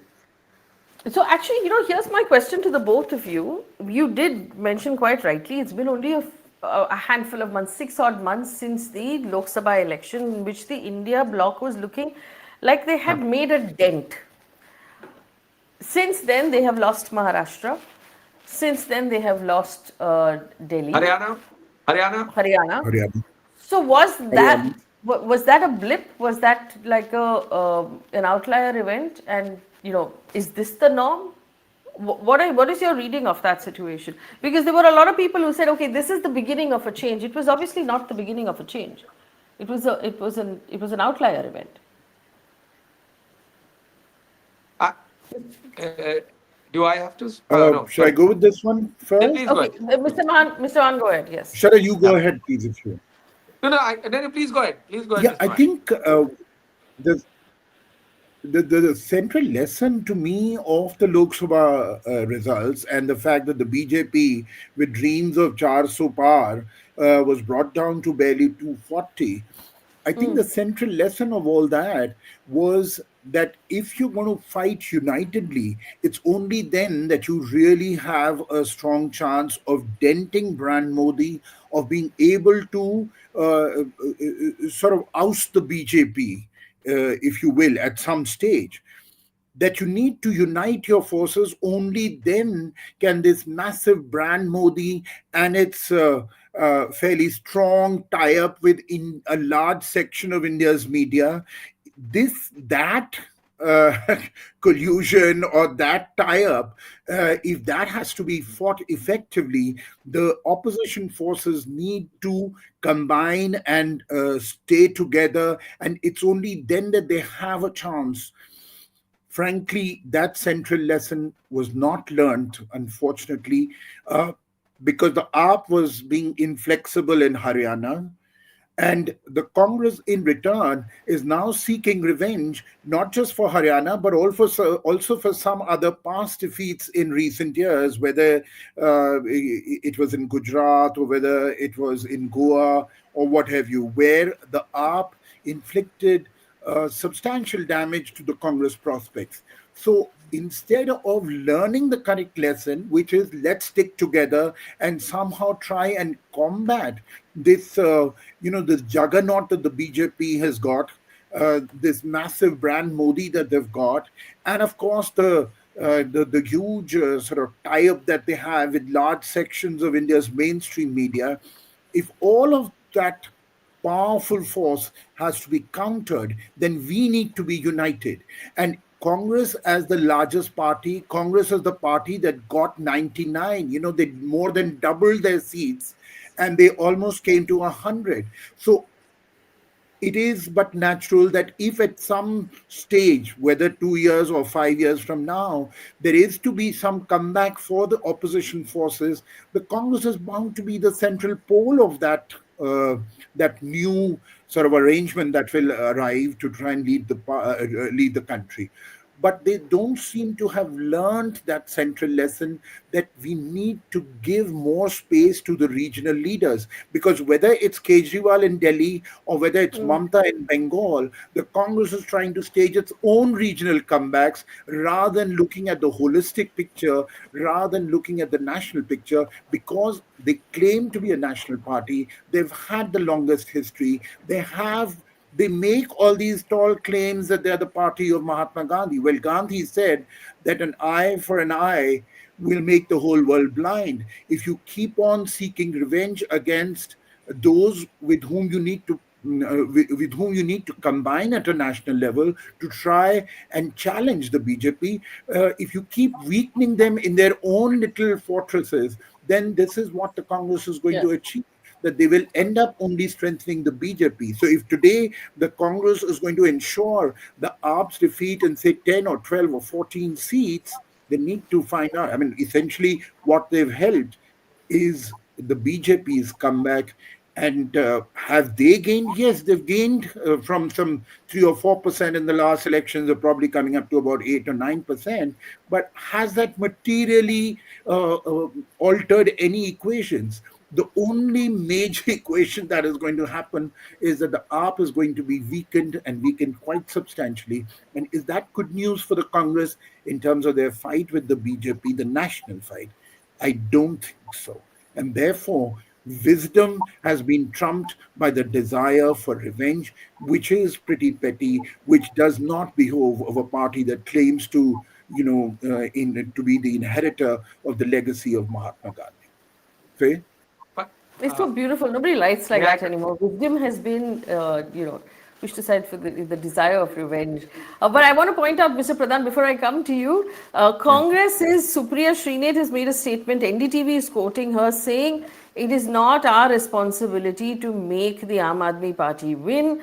Our responsibility is to mount a spirited campaign and contest an election as strongly as we can. So don't hold us responsible for this loss.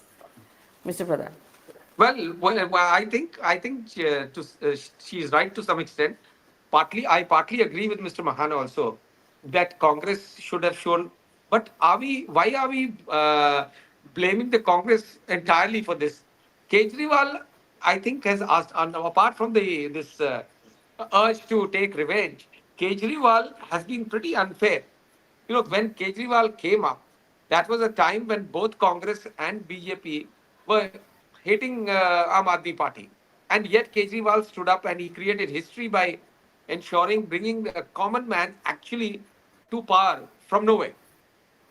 All credit to him. But over the years, the kind of arrogance that Kejriwal showed, and even during these elections, how long do you expect the Congress to continue taking onslaughts from a smaller player, and for no reason? So there had to be a time, and it's a fact that if Aam Aadmi Party came up in Delhi by that's the first time when they made it. It was because of that. So a stage comes when it's a give and take affair. India alliance was soon after the Lok Sabha elections when Congress did not put up a good performance in the states. The India alliance partners started hitting out at the Congress, and Kejriwal was one of the most vocal ones. So this had to happen. Of course, in the bargain, BJP stands to gain, but Congress too has to adopt some strategy to rebuild itself. Because at the end of the day, what the regional parties do not seem to realize is that there has to be some buddy at the national level. They started running down Rahul Gandhi, running down just because of one election. So this No, had to but happen. okay, so to be fair to everybody, Rahul Gandhi's track record is not just one election at this point. Rahul Gandhi has lost over a dozen elections. Um, So and a lot that of way it through even bad BJP has lost a strategy. number of elections about which we do not talk. If that is the case, but Rahul Gandhi, there is no doubt, has been able to put the Congress on its feet. By the entire the mainstream media was so deeply aligned with the not I wouldn't say aligned, sold to the to Modi, has run a systematic campaign to run down Rahul Gandhi, and Kejriwal joins in. So this had to happen. It's creating bad blood, and for which Kejriwal is equally responsible. But of course, in the bargain, yes, BJP has gained, and because I think political parties, especially regional parties, are not wedded to any ideology, it's only power. So this is going to happen, and this may certainly. I feel it's a bad. It's going the future for our democracy. Because now you will see how BJP has left no stone unturned to turn everything into a police state, and I feel that their return to power after 27 years in Delhi will will create a lot of problems for common people. It'll be visible soon because they believe in building it as it is. But now Delhi police is going to become unbridled, which is what But Delhi police people. was always reporting to the Home Ministry, no, Mr. Pradhan. No, no, but there will be no check. The state government, there were checks. Now there'll be no check, and you will see to it the kind of things that they'll resort to, because BJP believes in RSS believes in police state. They don't. Things are going to be bad. I think ultimately it's a bad message because Delhi returning in power to power in Delhi sends a message across that BJP is that BJP. This was the biggest setback for the BJP. So I know that Alpana ji wants to come in. I just want to read one comment from our viewer before that. We have Anish Sinoy who said India Alliance has been cannibalizing its own allies. AAP voters are ex-Congress voters. SP Congress are the same. We need a strong Congress, period. We also have Anish, who said that 2024 was an aberration. RSS and BJP workers did not come out to support, and that's why the Charso Par did not happen. Alpana ji, go ahead. I was just, I just wanted to add on to what Sharatji said, which is about the word uncontrollable. That's exactly the point I wanted to make. In fact, before I leave, is I've worked on basically the urban development of this city, and I've been tracking that and looking at it from the point of view of development versus environment versus social issues versus what Delhi needs, what Delhi requires, and what it actually gets. Um, I did. I come on your show previously for the Central Vista, which is what I wrote extensively about. Now that project was staggeringly illegal in every way, in every single way. In terms of committees, in terms of institutions that were overturning their own charters. I mean, they're like the Urban Yeah. Arts Commission or the Heritage Committee and things like that. Now, when there's not even a state government, if this scenario holds out, and we have a BJP and this double engine sarkar on both sides, and to add to it, the AAP won the MCD, and then the standing committee of the which handles the financial and the policy. It's the financial and policy making body of the municipal corporation. Now that has been taken over, so to say, by the BJP. What check do we have on any kind of issue? The BJP Sarkar does not listen to citizenry. When the Central Vista was going up, there were over, I don't know, maybe uh, 4,000 objections filed, and all kinds of protests and all kinds of representations. It does not like to listen to either its citizenry or to expertise. So what are we looking at? If the experts can't guide you, you're not going to listen to them. You've made up your mind ideologically that I want to have, a row of offices or flanking Rajpath, and I want to rename Rajpath Kartavya Path or whatever it is. No one can tell you any different, even though the policy you are damaging and destroying the policy of the institutions that have upheld these laws till now. So that is my biggest apprehension with this kind of double engine sarkar. It's not just the police, which you rightly said is controlled by the Home Ministry, but the air of uh, impunity that will now govern all our policy making decisions for the development of Delhi, and for anything that the citizen would like to say is not going to be listened to, and is going to be sort of brushed aside Also, on the ground that we control everything. Alpana, before you leave, I remember reading this story that the New York Times put out after a 5-year investigation that the Okla waste to energy plant is spewing poison for the people Yes. around it. And the Yeah. surprising thing about that investigation is zero reaction on the Yes. ground, right? Absolutely. Absolutely nothing.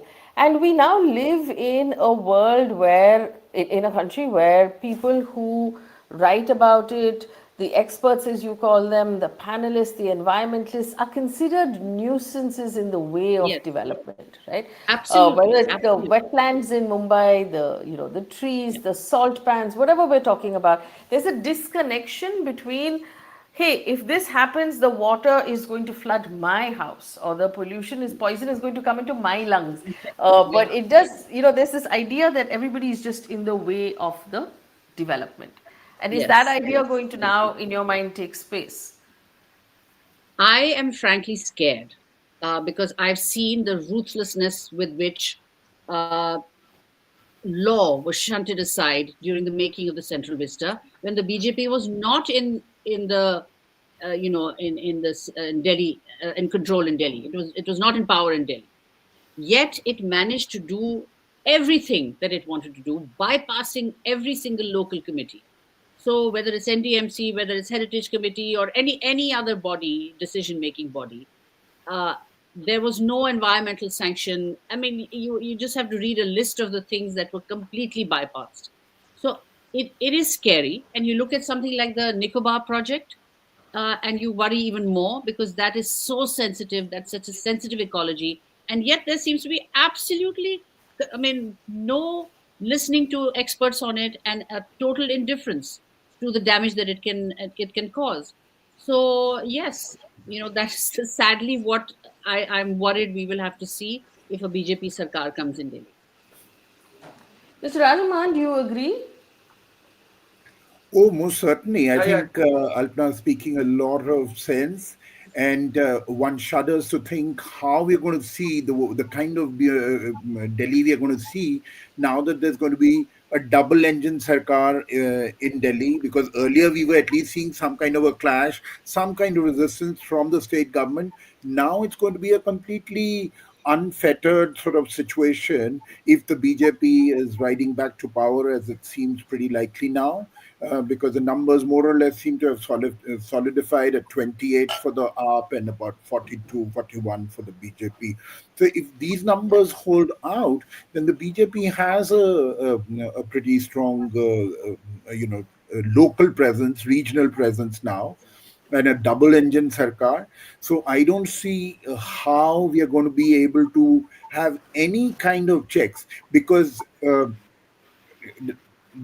encashing their popularity to debunk and call other people names, whoever's opposing them. So it's not just that they're anti-development. When it suits them, everyone becomes anti-national. The moment you question them, the moment you say, well, this project is not particularly sound in terms of the environment or in terms of what it's going to do to the people of the area, then you are labeled as anti-development or anti-national also. And the other scary bit is that the majoritarian sort of agenda that we've seen over the past 10, 12 years in India, I think that's going to be pushed forward. And we did see the 2020 sort of riots in Delhi. One hopes and prays that that part of, the social sort of frictions and the tensions that we saw in Delhi erupting so ferociously in 2020 will somehow be kept at bay. Because otherwise, um, it looks a really, really difficult and scary situation for Delhi, because now with the Congress and the AAP having fought so viciously against each other, for them to even come together and protest against something like a national agenda will not be all that easy. And they're ripping each other apart. So, frankly, the BJP is the one that's going to gain in not just electoral terms, that they are winning this election and coming back to power in Delhi after 26, 27 years, but nationally. And the fact that, they're now going to have the moral high ground. You've had a stampede in the Kumbh, didn't make the slightest dent on the BJP's prospects in Delhi. The details of that tragedy were hidden, are being hidden. Yeah. Nobody knows the extent of that tragedy, and yet here we are, Delhi, one of India's, the national capital, actually voting the BJP into power after 26, 27 years. I think nationally, the message from this is going to be that the brand Modi, the brand I mean, BJP is great at Yeah. in catching their victories and sort of making Mr. Modi the absolute top mascot that they have. So quickly we're going to have the rejoicing at the BJP headquarters. We're going to have the Prime Minister and the Home Minister and many other luminaries, but most especially these two luminaries coming out and taking all the credit for this victory. Local Delhi leaders are hardly going to be, and in fact, they've hardly been the great favorites of the party as a whole. And what one shudders to think is what's going to happen to the average citizen. The Aam Aadmi Party is getting beaten, but it's the concerns of the Aam Aadmi. I mean, the Aam Aadmi Party is one, and the Aam Aadmi, the common citizen, is another. Their concerns, their needs, their worries, their fears. Who's going to address them? How well are they going to be addressed? That's a question that I'll be looking at in case the BJP is getting back to power. Faye. Thank you, Faye. I'll take your leave. Thank Thank you, you. Alpana. Thank you so much for joining us. Mr. Pradhan, we have a Yeah. comment from Anish Shenoy who says, I'm not a BJP fan, but calling the BJP a police state is not fair. I think it was What you who what made that else? What statement. What else do you want to be demonstrated? BJP has shown that kind of the despotic, with the despotic Modi sitting at the helm, with an equally harsh home minister who has no room for any dissent sitting there. What else is a police state? You do the kind of things, you muzzle the media, you buy off the media, or you muzzle the media. It's all it boils down to the same thing. And then a state where a government which doesn't allow the voice of the citizens. What else is a police state? You arbitrary, completely arbitrary. You are not ready to. And as Mr. Mahan pointed out, very well pointed out, that if you say anything, if you hold any dissent, you are an anti-national. You say anything against Modi, you are anti-national, as if Modi has turned into the nation. He's become a nation instead of an individual. So that is the sad part. I don't see, and the most scary and dangerous scenario that I now apprehend is, once you have the rule, and there's no dispute over the attitude of the government. They want to, their whole mindset goes that way. They have no room. I always believe that it is more like, the situation is more like what happened in the Germany in the 30s. You have no room for you. You have media under your control. That's the first thing. And with media under your control, you set the narrative that you want to. And you compel people to believe. And you bombard people with so many lies, which they are doing. And people are compelled to believe that as truth.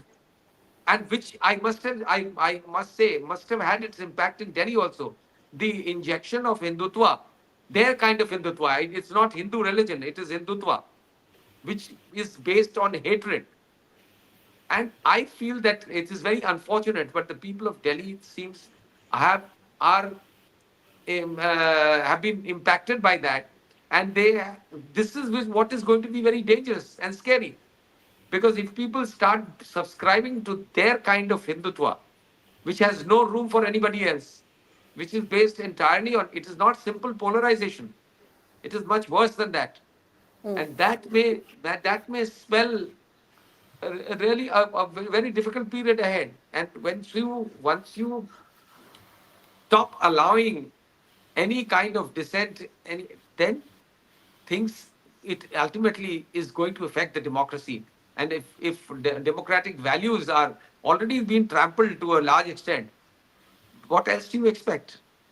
We are I we are thought, in for that, and Delhi walas will see it very soon. I'm sure. okay. So Whoever maybe we hold responsible, whether Congress or Kejriwal or whatever, but at the end of the day, is the people of Delhi who are going to face the music. It may be, the picture may be very rosy for the near future, but in the long run, we'll all have to see this, face I just want to this. point out to our audience who are asking about Meghnad. Meghnad, currently in Malviya Nagar, where they've done about 5 rounds of counting, is trailing. He has 62 votes. The person who is leading right now is Satish Upadhyay of the BJP, who has about 14,000 votes. Right behind him is Somnath Bharti of the Aam Aadmi Party with 11,000 votes. So Meghnad is trailing in Malviya Nagar, but a really strong and interesting sort of campaign that he ran. And I know a lot of you enjoyed following that campaign. Yeah. Uh, Let me just take you through the numbers again. Looking at, the India Today numbers show BJP settling. I think these numbers are settling now at 42. must The be, Aam should be Aadmi that. Party, yeah, How at much? 28. 28 for the Aam Aadmi Party, 42 for the BJP, 0 for Congress. I'll also take a look at what the Election Commission website is saying. 41 for the BJP in terms of leads, 29 for the Aam Aadmi Party, 0 for the Congress. Um, I mean, I think it's How? interesting that the Congress is making arrogant statements at this point. They should quietly just go home and I know. reconsider all of their strategies. But may Because I this is, just ask you one thing? What is the situation as far as Kejriwal, Sisodia, and Atishi are concerned? yes. But Let me just check. Let me just check on the Election Commission website because that's the best place to check. I'm just checking Kalkaji, which is where Atishi is Atishi, trailing. Atishi Ah, is trailing okay. according to the Election Commission website. Ramesh Biduri is at 21,519 votes, 5 rounds of counting. Atishi is at 18,700 votes Uh-huh. in that constituency. And I'll also just check. Manish. Um, What about Alka Lamba? How many has she got? Ah, Alkalamba also. Yeah, yeah, yeah. oh, sorry, I came out of that. So Arvind He is Kejriwal is still trailing. trailing. In Trailing between, he had started leading. In between, he had in gone the ahead. in between he had started leading, but this is switching back and forth. Yeah, So yeah. this is the New Delhi constituency, 6 rounds out of 13 counted so far, and Parvesh Singh of the BJP is leading with 28,300 votes, and Arvind Kejriwal is at 12,163. Oh my God. Way Just behind. 12,000. And That's really bad news for the Aam what Aadmi. about And Sandeep what about Dixit? Manish Sisodia? Manish Sisodia is in Parbanganj, right? Yeah, Jangpura. Jangpura. Jangpura, Jhanpura, not sorry. Patparganj he Patpara. used to be earlier. He moved Now away he's from there. Jangpura. Yeah. One second, I'm just looking for it. Manish Sisodia is leading at 11,261 votes. Trailing behind him is Tarvinder Singh of the BJP at 8,000 votes. So that's quite a, I mean, it's not a very large margin, but there is a Yeah, margin there. there is a But margin. I'm very interested in the fact that Arvind Kejriwal is trailing Yeah, by trailing quite a and trailing pretty substantially. So the gap pretty is pretty substantial. substantial. So That will this be the is, biggest blow for the Aam Aadmi Party. oh,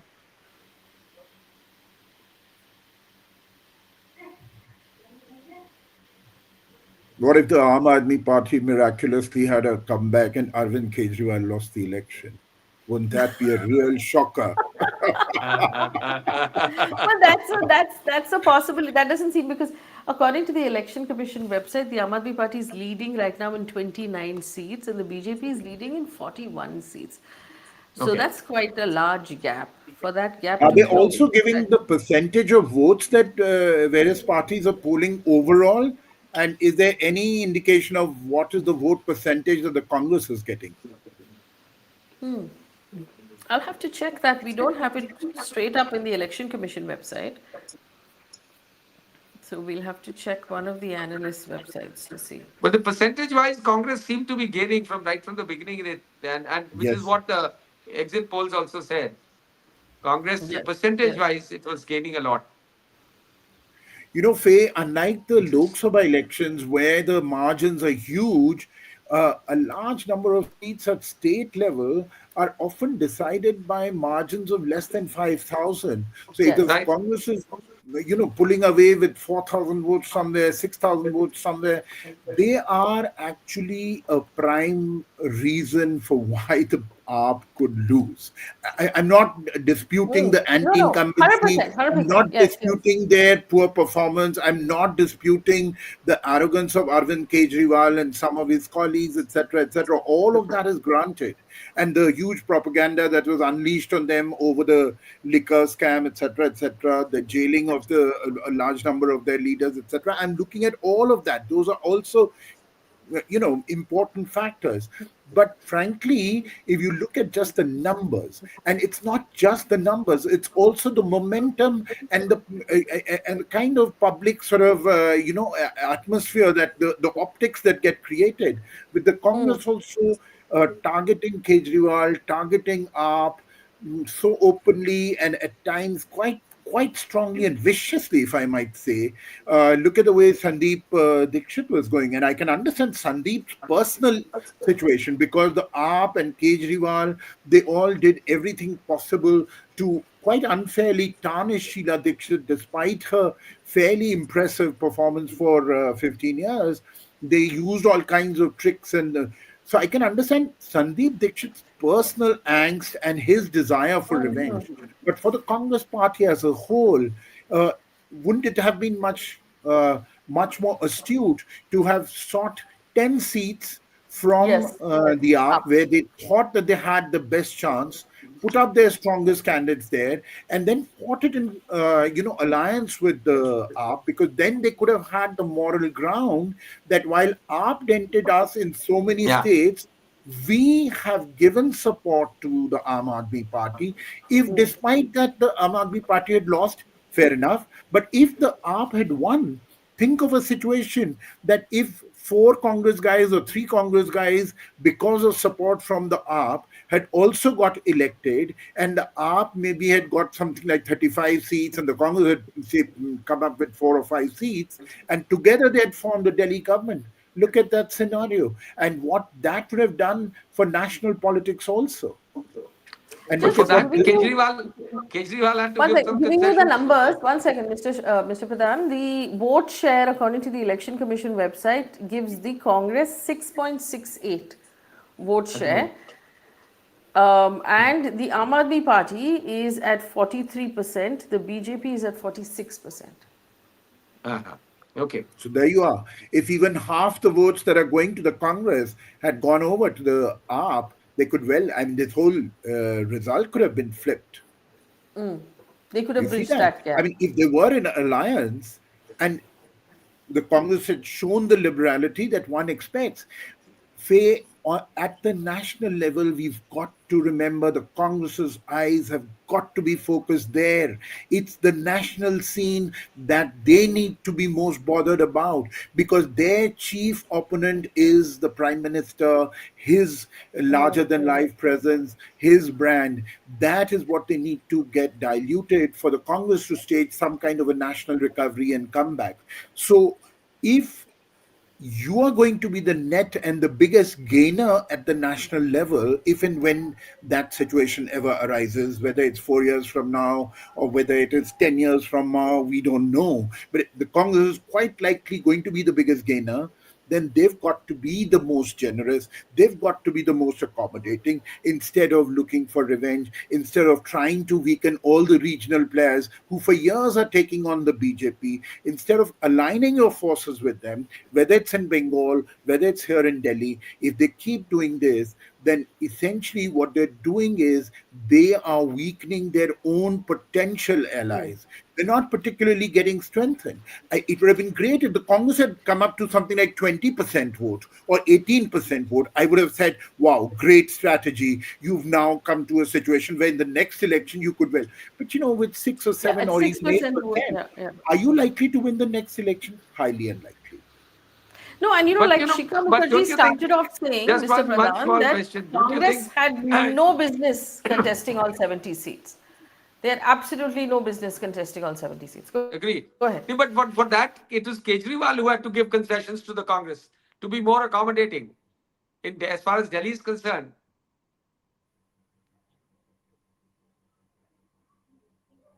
Can't hear what Mr. Pradhan's saying. no, can you hear me? What I'm saying is, in Delhi's case, it is Kejriwal who had to show accommodation. He had to accommodate the Congress in Delhi, and Of because course. the war began with Haryana. There, Sure. yeah. Sharat Bhai, I entirely agree that yes, Kejriwal ought to have also shown accommodation, ought to have shown a certain sense of, being alliance partners, etc., etc.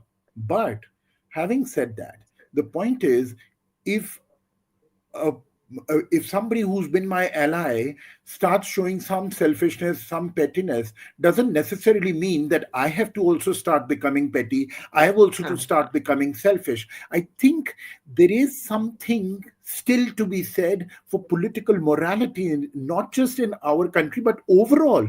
It is the dilution of ideology and political morality that is causing a lot of turbulence all across in the political world, True. not just in our country, but even globally. If you look at what has happened in America, etc. In So the America. point is that if the Congress wants to stand as a force that believes in political morality, I mean, they had the high ground that they could have attacked people like, the alliance between, say, Nitish Kumar and the BJP. And they were calling names, oh, till yesterday you were slamming each other, and now look at you. So, similarly, today, everyone can also say, well, till May, June last year, you were pretty much an alliance with the AAP, and now you're calling names. Uh, you don't get the kind of political morality, the stature that you would have gained out of a certain moral standing that you would have taken, Yeah. a moral high ground that you could have taken. You've lost that. And in political expediency, you are overlooking that political morality which could possibly distinguish you from all other parties as not the party that's just hankering for power somehow, but is standing for certain values, for certain ethics to be practiced and not just preached, which is what everyone is doing. Just preach something and practice something entirely different. But it can't Faye. be anything. Nothing can be unilateral. It has to be. Kejriwal was the one who started lashing at the Congress. So and I don't think in today's politics, morality or moral high ground is remains the high point of No, any but party. Mr. Pradhan, at the end of the Yeah. day, if we're talking about strategy and Rajniti, and Congress sees itself, I don't know why, but it still sees itself as sort of the grandfather party of all of these regional parties. That it is the most powerful. It is. I think the only blip that they saw was really after the Bharat Jodo Yatra, where Rahul Gandhi managed to resurrect his own personal brand, but not necessarily the brand of the entire party. They've not really injected any new blood, any new ideas into that party. I True. think that That's true. I agree with Mr. Mahan that the Congress had an opportunity here to literally be the grandfather party, and they lost that opportunity. What they've done now is messed up this alliance, maybe lost faith with a lot of other regional parties who are watching from the rest of the country, like Omar Abdullah, who said, or Lado, or Ah. Dekho or Lado.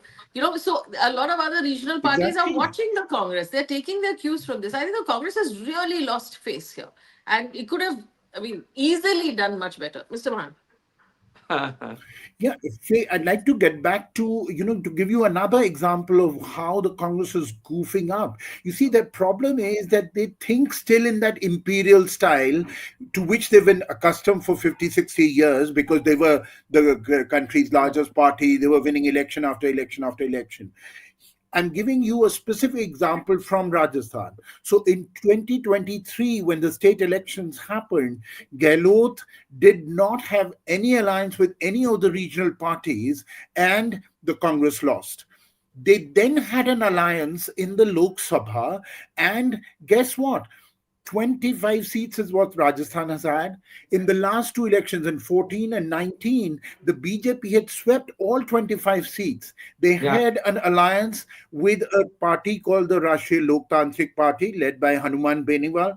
They had an alliance with a tribal party called the Bharatiya Adivasi Party, BAP. And guess what happened? So from 25, the BJP was brought down to 14 seats, and the Congress and its allies, the Congress itself got 8 or 9, I think, and its allies got 2, 3 seats. Yeah, the Congress got 8 because they had alliance with the left, with BAP, and with Rashtriya Loktantrik Party. They were able to manage 11 seats in a state where they got a big zero in the two earlier elections. Then what happens? It gives them a sense of arrogance again. And there are 7 by elections to the Rajasthan Assembly that happened in November. And the Congress refuses to accommodate its allies with whom they had fought in the summer. And they go ahead and they fight all the seats. The BJP was holding only 1 out of those 7 seats. And guess what happens? So the Congress, which had 4 seats, went down from 4 to just 1 seat. The Rashtriya Loktantrik Party, which the Congress helped to win the Nagaur Lok Sabha election, helping Hanuman Beniwal to get back to Right. Lok Sabha, the Congress then ensured that the RLP candidate in Nagaur was defeated on the seat which Hanuman Beniwal had vacated. And similarly, they didn't have a tie-up with the Bharatiya Adivasi Party in South Rajasthan, where they're very strong in the tribal regions. And what happened? Out of the 7 seats, The BJP held only one, but they went from one to five, and the Congress came down from four to one. Where if they'd had the tie ups, where if they had allied, the BJP could well have struggled in every single seat. Because even in the one seat that the BJP was holding, which was a Salumbar seat in South Rajasthan, if the Congress had given it away to the Bharatiya Adivasi Party, they could very easily have won, because ultimately the BJP squeezed through with a narrow margin. And why? Because the Congress raised its candidate, the BAP raised its candidate. Together, if those votes were polled, they were winning. But on its own, with the vote getting divided into three and the Congress taking a substantial chunk, it's the BJP which won. So BJP, which could have been in danger of getting 0 seats out of 7 by-elections in Rajasthan, eventually ended up winning 5 and getting the political moral high ground once again. The 11 seats that they dropped in the Lok Sabha, suddenly BJP cadres, BJP leaders in Rajasthan are once again sort of, full of confidence. The Congress and the other allies are pretty much down in the dumps. Faye? All right. Mr. Mahan, thank you so much for joining us. And Mr. Pradhan, thank you so much for joining us and walking us through this entire election. This is where the numbers are finally settling. It looks like the BJP leading in 42 seats and the Aam Aadmi Party leading in 28. There was a bit of a swing this way and that way, but now we've settled on these numbers. It looks like the BJP will form a government in the state of Delhi after nearly 27 years, 43 for the BJP. After 27 years, the BJP will have a chief minister in the state of Delhi. It'll be very interesting. We're going to wait and also look at who that chief minister is likely to be. The High Command normally takes a day or two to make that announcement. So we're going to watch that as well and see how that plays out. In the meantime, to all of our audience, thank you so much for joining us and watching the elections with us. And stay with this channel. Please like, share, subscribe, sign up for our membership. It helps us put out the news. And every day I put out a little sort of, into camera digestive on what's happening in the news. So make it a point to watch those videos and share those videos as well. Thank you so much for tuning in. It has been an awesome pleasure to watch this election with all of you. Bye. Thanks, Faye. Take care. Thanks, sir.